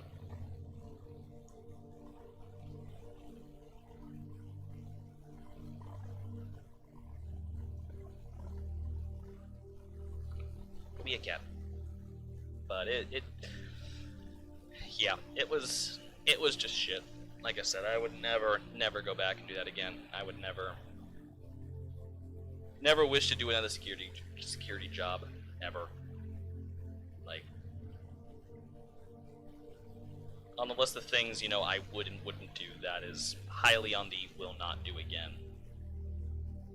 I think the only thing I would do is probably if I could just kind of cruise around and patrol all day, because there was a couple of jobs that kind of had me out in a car and on a site and just kind of riding around, or potentially going to our contracted places, if an alarm went off and stuff like that. But I thought about it, and I'm like, same idea, a little more dangerous. And again, you're just security. There's nothing really great about being security. I'll stick to airlines. That's what I'm meant to do. That's what I'm best at. That's where I belong. And well, here we are. So hopefully the fuckers email me tomorrow, so I can get an idea of when the hell I'm starting work. But only we'll know once tomorrow comes around. But funny story for you, Odin, since you're here, if you're still here. Actually, I'll wait just to make sure you are still here.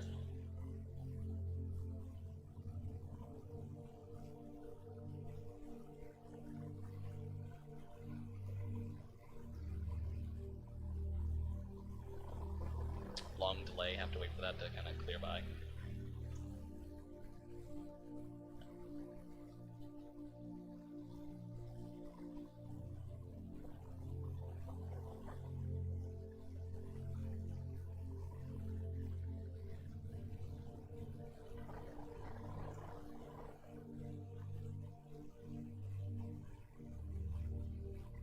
Long ass delay. Well, in case you are still here, I'll just go ahead. So, I've been actually meaning to, I guess more in a joking manner, meaning to message you about changing your nickname in the AM server, because recently been kind of on a spiritual journey as of late in my own life, and kind of coming into question of my beliefs and where I stand in terms of my religion, because I always grew up, never strict as per se, guess more spiritually, but I was definitely born into the Catholic Church here in town, French Catholic family. So definitely had that as a part of my life growing up, but through those early years and into my parents' divorce, my dad cheated on my mom, and he turned to the church to seek guidance and forgiveness for his wrongdoing. So he realized he fucked up and things weren't great. And so he was just trying to look for something, anything. And so it was one day he was at church during Mass, and he went up to receive the body of Christ, and he got up to Father Reggie. And Father Reggie basically put his hand up, like talk to the hand kind of deal, and denied my father the body of Christ. Right in front of everyone, right in front of the whole congregation. And of course my dad's like, what? He was blown away, very devout Catholic, he had, even before the divorce, was still very active with the church. He'd grown up at that church and stuff like that. So it was kind of in his blood and in the family. So to sit there and be denied, I don't like this texture work because it's off the grid. And I kind of hate that. I'll have to dress that up somehow and kind of hide that with splines or something. So he was blown away. So after Mass, he went in to speak with Father Reggie about the matter, and turned into a huge argument. And Father Reggie, hold on a sec.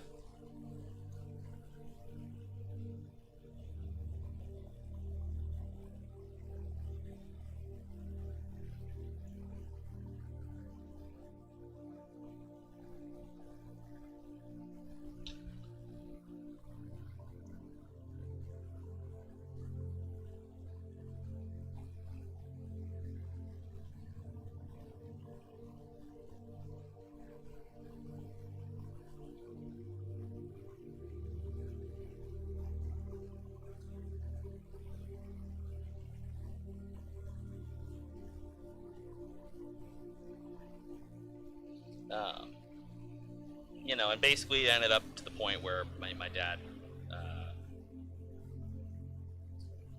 wasn't not welcome, but he was not able to participate in the church functions, which kind of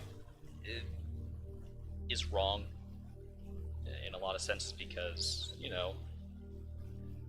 in the mind of, I guess, Christianity and Catholic, the only person who can judge you is God himself. Alright, well, that's how that's set up. Kind of weird, but, whatever.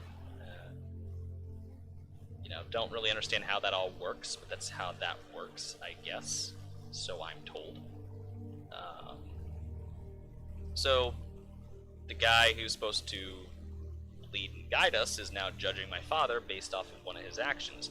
He's not supposed to be angry at my dad for something that he's done wrong, sin for. But there he is, out there judging and, rejecting him and turning him away. It's not up to him, but, so it definitely put a bad taste in my mouth for many years, put a horrible taste in my father's mouth. I've always kind of questioned that kind of religious standpoint. It just kind of kept my distance, and I will say my ex was a little more spiritual than I was and kind of brought me back in, but after she left, I kind of drifted away again, like, I'm good. Like, it just never really lined up for me. It just never made sense. I never liked the idea, and I just don't like how it's forced down everyone's throat. I have a lot of friends who are atheists. They don't believe in God, and that's more than fine. That's their given right.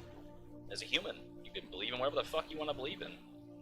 I don't like the idea of heaven or hell and stuff. I always joke I'm going to hell, but,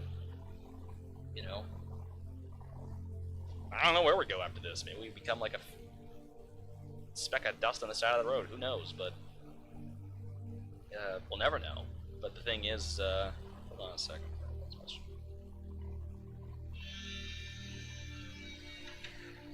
That's cool.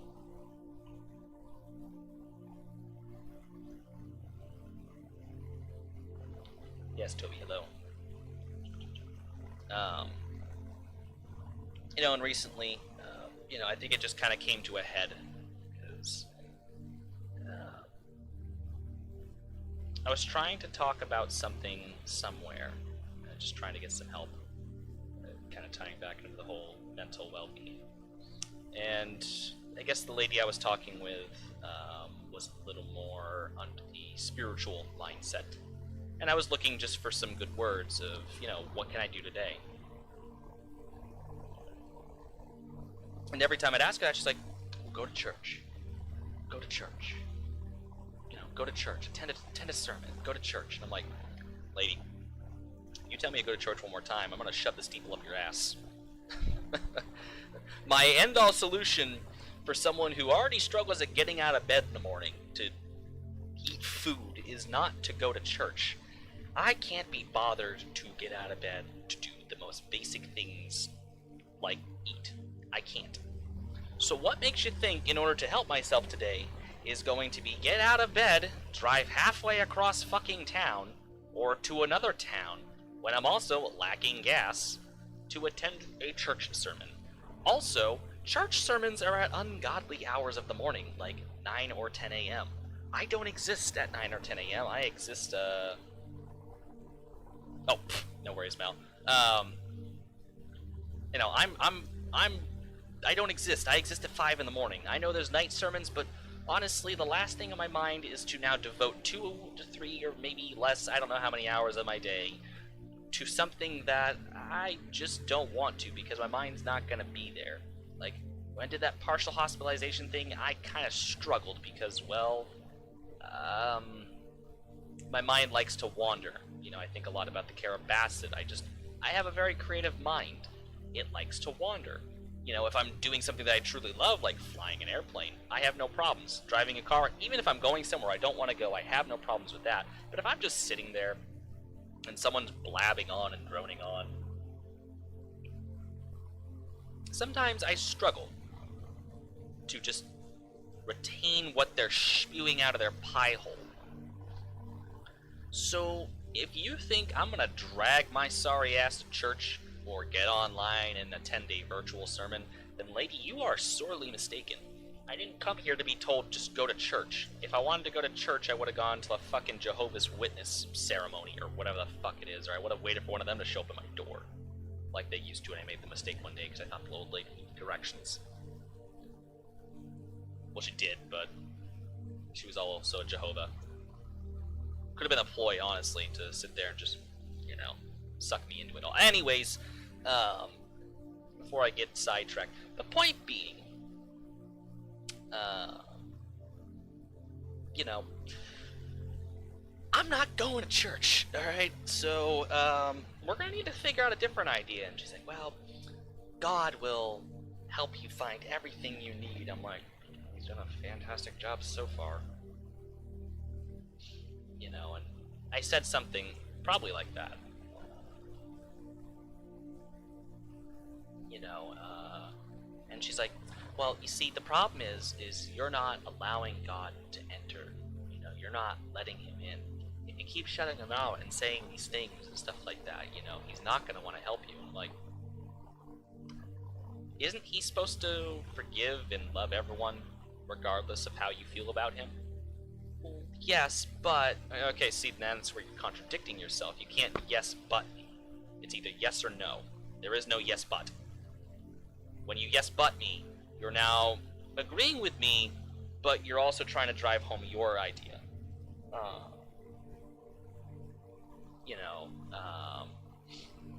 You know, you're not sitting here and being open to my ideology and my thinking. You know. And that's wrong. She's like, well, if you're so adamant, then what do you feel? I'm like, well, you know, so I started going down the list. I don't feel Christianity's God is the only God. I don't. I truly don't. You know, that's a pretty audacious claim in my mind, to sit there and be like, our God is the only God. Well, A, you don't know he exists, if he's even there, or it's just some higher spiritual being to help us exist on this rock while we float through the earth, or float around space and stuff like that. Sit there and make that audacious claim. That's pretty big. That's a big claim. Like, that's a huge claim, especially where there's 7 billion people on this earth and a butt-fuck ton of religions. Like, I can see why you guys have fought a lot of holy wars. You have pissed off a lot of people. But alright, that's fine. You know, we can fight a couple more, I guess. You know, I don't feel that if you're gay or trans or however, you know, you're gonna go to hell. Yep, that's the other part. You know, God will love you so much more, but you gotta slip that extra 20 in the plate every Sunday. You know, front row every Sunday, you gotta slip that extra 20 in the plate. When that plate comes around for second helpings, you gotta slip another 20 in there. We know you're struggling for food at home, but God is gonna take care of everything. You just gotta suffer a little bit in this life. It's like, okay. You know, so it's donations, you know, that's gonna get me into heaven. No, it's just helping the church, you know, do all our things. Okay. Anyways, take a nice sip of tea. But, you know, so I just started rattling down the list, you know. I sat there and basically, you know, I really tried to drive home the idea that, you know, that no matter what, we are loved and we are forgiven for our sins and stuff like that. You know, no, that's not how that works, you know. You know, he'll forgive you, but you need to seek it. But if you do this, you know, and they'll start going down her list and stuff like that, you know, you'll go to hell. You can't have more than one God. God is the only one. It's like, I think you lost me, lady. You know, I appreciate this session. I'll pay you whenever I get paid, and once I start paying everyone else and wipe my ass with a $10 bill, I'll be sure to send that on over. Thank you for opening my eyes today. And, you know, it was really helpful. I'm gonna go now, and, you know, now that I'm leaving and my wallet's leaving with me, backpedaling, you know, got that backpedal going on. So I left. You know, and I spent the next couple of days, you know, a week or so, kind of really calling into question everything, you know, I'd ever learned, ever been told, and all that, you know, religious bullshit. It's like, you know, everything, just call into question everything. And that is going... Okay, so that's... I probably should switch this around. Hold on a second.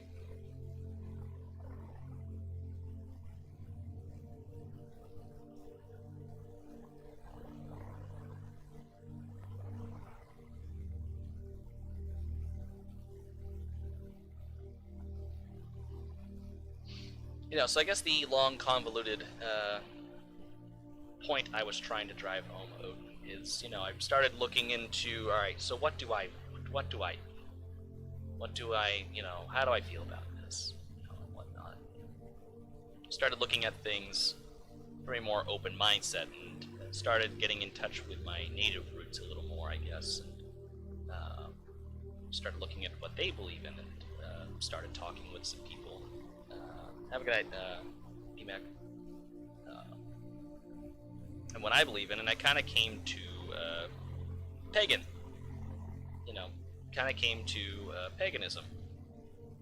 And, well, one thing that kind of goes down that is, Odin himself. So, you might get a kick out of it, but, so if I ever send up something to above or make an offering, probably to Odin. So if it ever gets to you, could you make sure that gets to the correct Odin, please? So, my word doesn't get lost in translation, because, I don't know if they actually know which Odin is which, but, I might have to rename you to Odin number 2, just so that there is no confusion, to make sure that everything is squared away properly.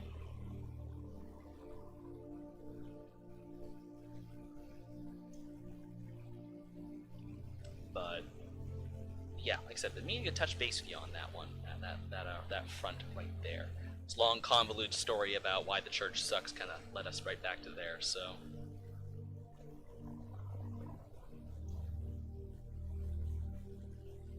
I think that's enough of those. Try and sneak in some of those other pine trees, but I was talking to. Who was I talking to? Talking to someone. Can't remember who the fuck off the top of my head. It's been a long week.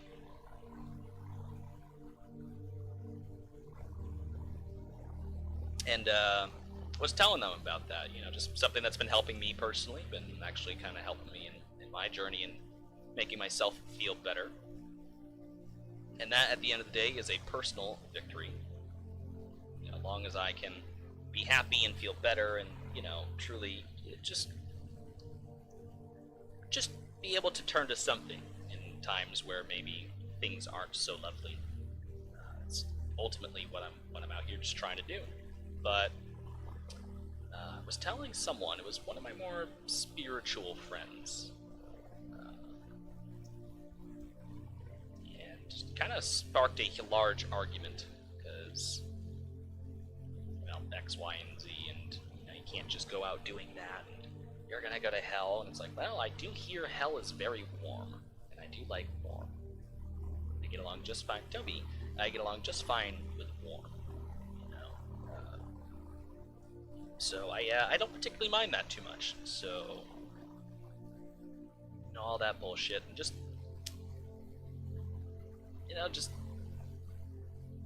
it's kind of rude, honestly. You should be wishing me the best.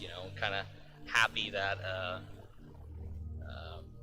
I've kind of found something that is able to help me and keep me going throughout the day. But and I don't think in my religion I go to hell. I think there's a different place I go to. It might be the same concept, I don't know, but I'm still learning a lot more. Maybe Thor rammed some thunder up my ass, I have no clue. But the thing is like, I'm not sitting here saying that you're wrong, forget everything you know.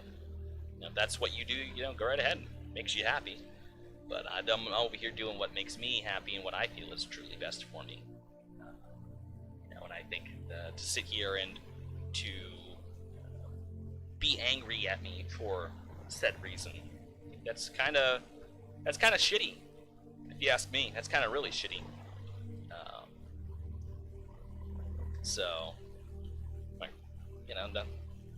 I don't think we have anything more to talk about.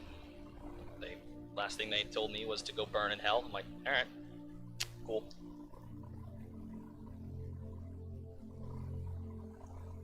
Didn't think it would be this huge thing, but, you know, I'm usually always wrong. In some aspect of the day. So, you know, just another thing I was wrong about, I guess.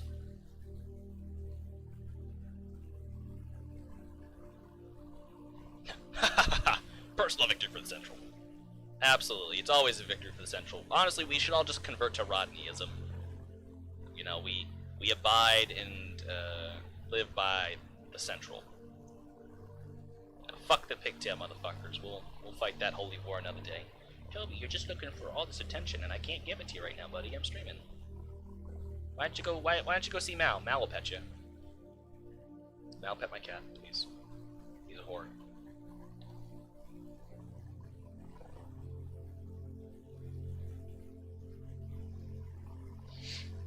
But we'll just all convert to Rodneyism. You know, every time the fire truck is a holy symbol. You know, the Central is, you know, what we make our offerings to every night. Before bed, we pray to the Central. We condemn the pigtail motherfuckers. You know, you cannot wrong the Central. If you wrong the Central, you are going to the Penzie. You know, you will be sent to the Penzie. I think this is pretty good. I think honestly we might have something here. I got the speed-ish trees. I'll go ahead and grab some of these.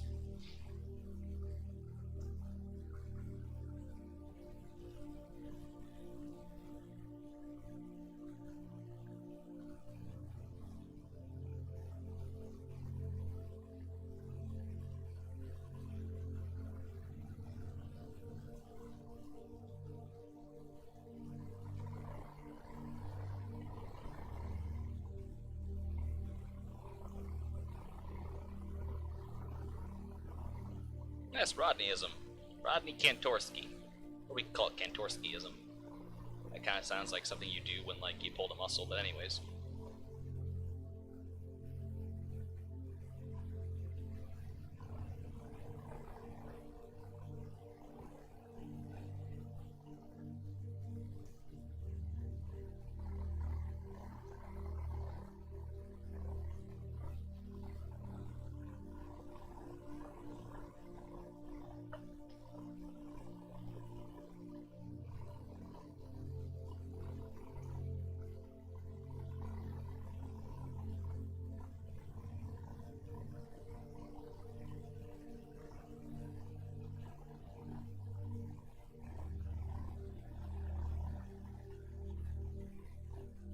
Hold on one second.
Sorry, just had to...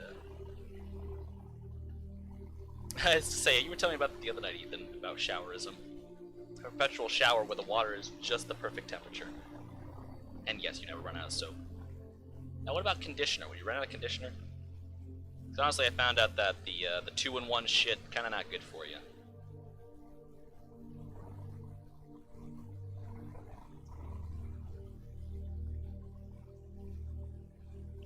Or at least that's one of my friends that I was kind of into for a while told me. She was big into skincare and hair care and just self-care, really. I have to say, did switch, helps out a little bit. I did notice a difference, so can't say she was totally wrong, so.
Self-care is overrated. Well, I mean, I used to tell myself that. It's kind of important. A little bit. Or a lot.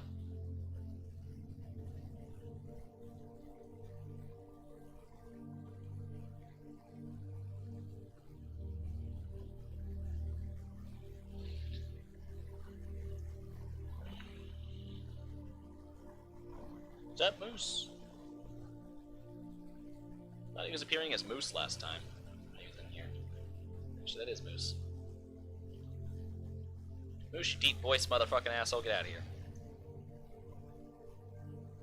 Spreading the bad word here.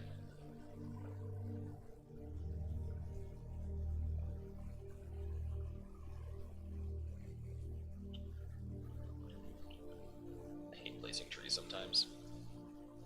Especially in a tight area like this where can't really copy and paste because, well, you know, wouldn't really work out too terribly well. Would not get the desired look I want.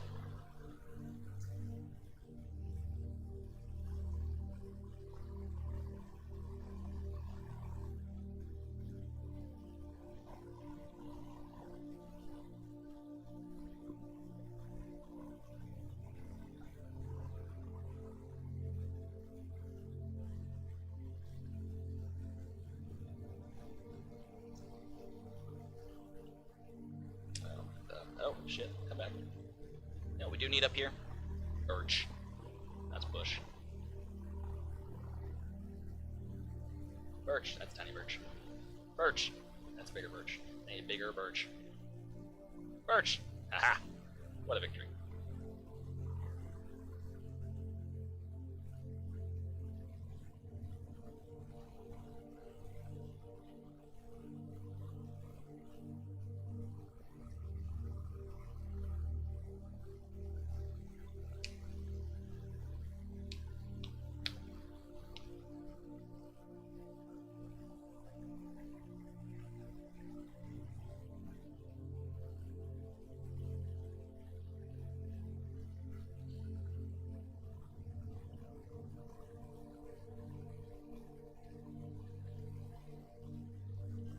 Trained to self-deprecation.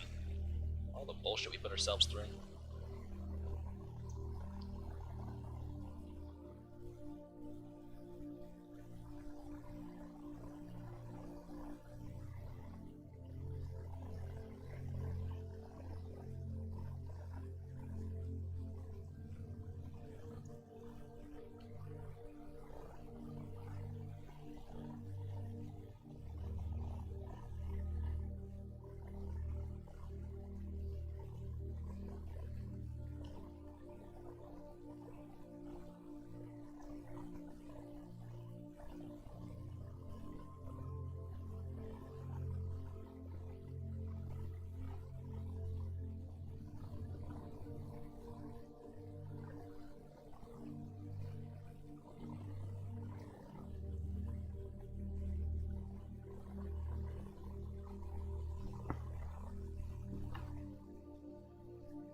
selection.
Sorry, somebody else questioned.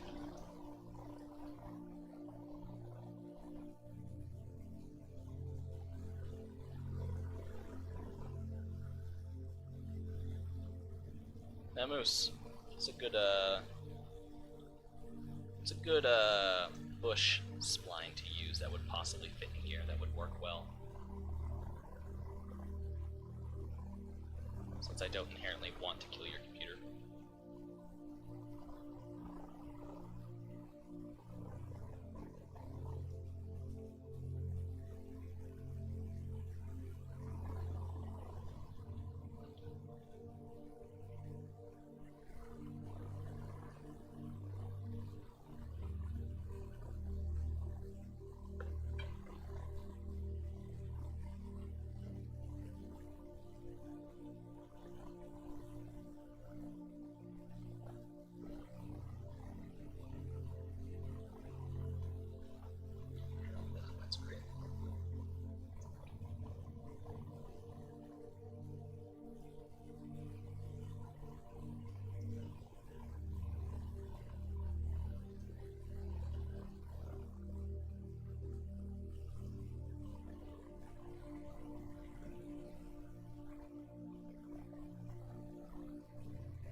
Should have set this to stream mode.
My bad. Oh, fuck.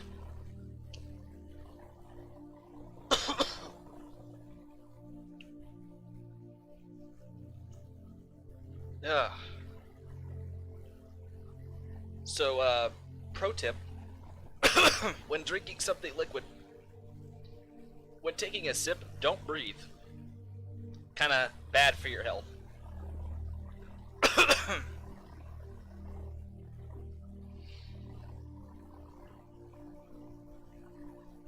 Oh.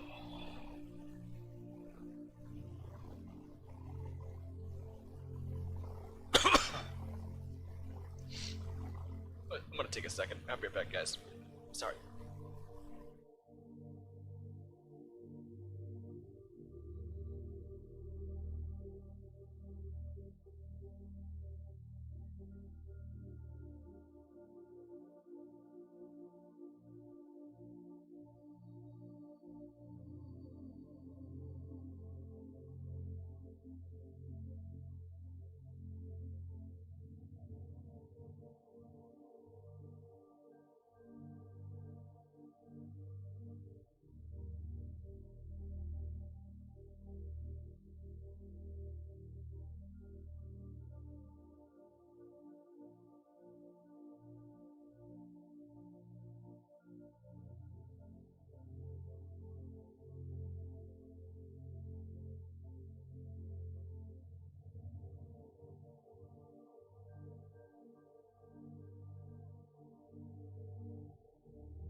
Alright, we're done dying, I hope.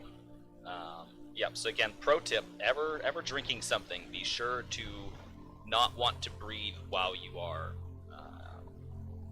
taking in the liquid. Liquid does not go very well down certain pipes, especially certain pipes that lead to your lungs. So again, just a pro tip, just a pro gamer tip for y'all. Just trying to help y'all out.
Okay, maybe we're not okay.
Alright. Ooh, beautiful sunset under the clouds right now. Been pouring here all day, and the sky's just kind of turning this golden color. As the sun kind of sets down and whatnot. It's kind of pretty.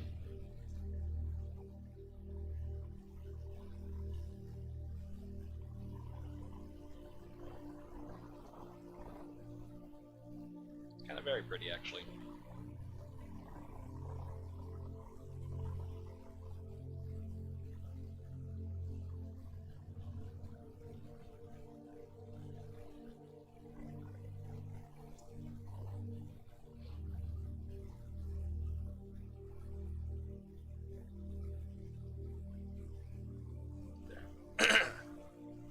Ah, God. It's kind of fucked up my whole day.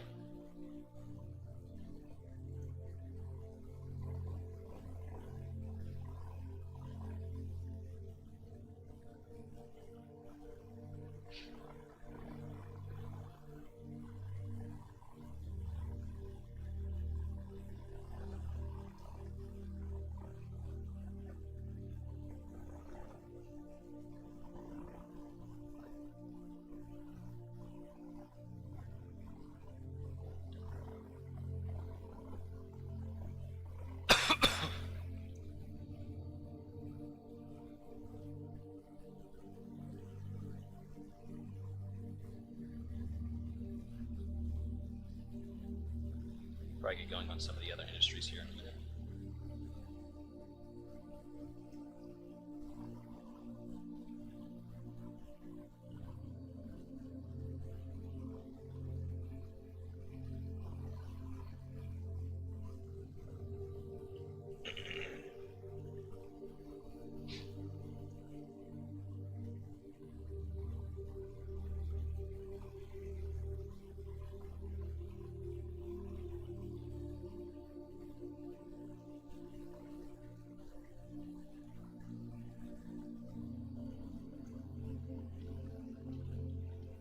Alright, well, that will do for now on this industry. Place a couple more around here. Like I said, I don't want to overload this area with industry, but I'm thinking just kind of in this general area, try to get some something to do around the yard.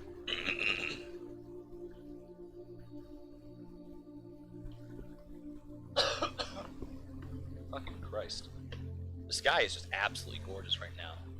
The way the sun's hitting the bottom of these clouds.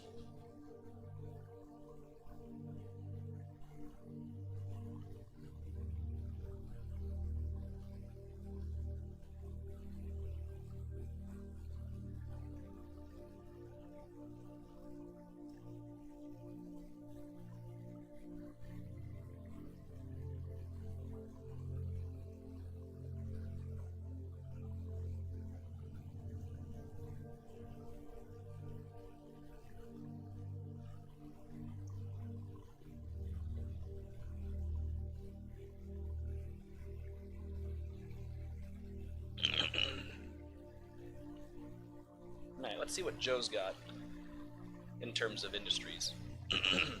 Fucking hell.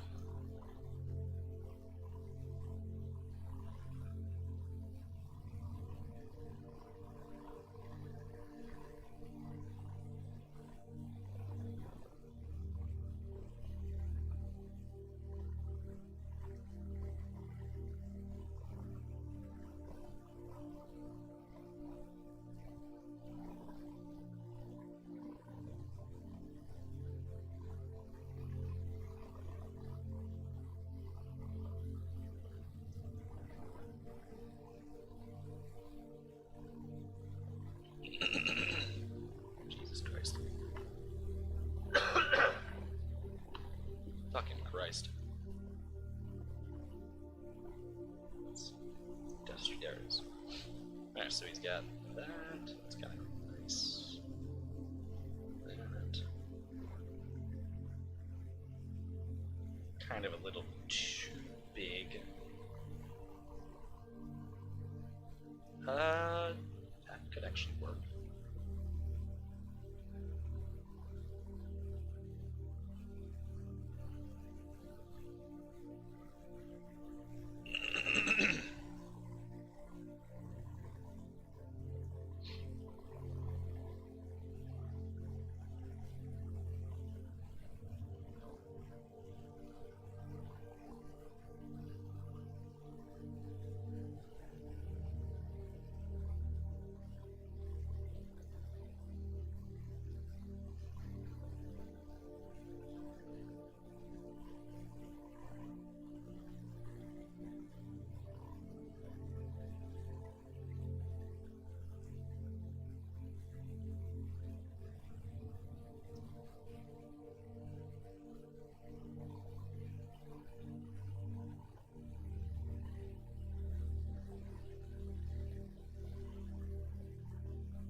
I have to go take care of my voice here soon, because, yeah, that kind of fucked it all up. Drank the tea to kind of help out my throat, because it's feeling a little scratchy today. I'm like, I'll drink some tea.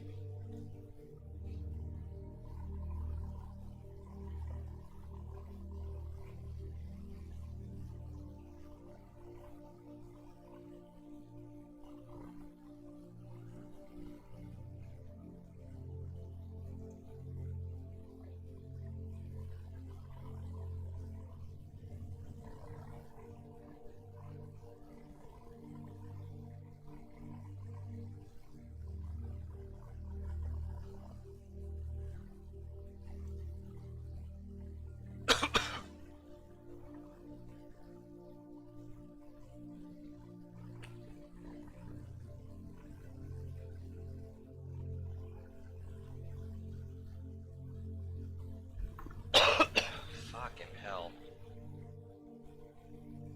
I'm gonna give it about a couple more minutes, and if it's still going like this, I'll duck out, because, yeah, I'm not gonna sit here and try to cough the whole time and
do is I'm probably gonna wrap it up because yeah, I fucked my voice, so I'm gonna head out, and if I'm feeling better later, I'm gonna go ahead and come back.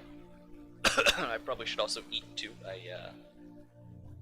And all that stuff. So, big apologies. I just tried to, take care of myself for the day. I do appreciate y'all watching for now. But yeah, I gotta duck out. So I will talk to y'all in a bit.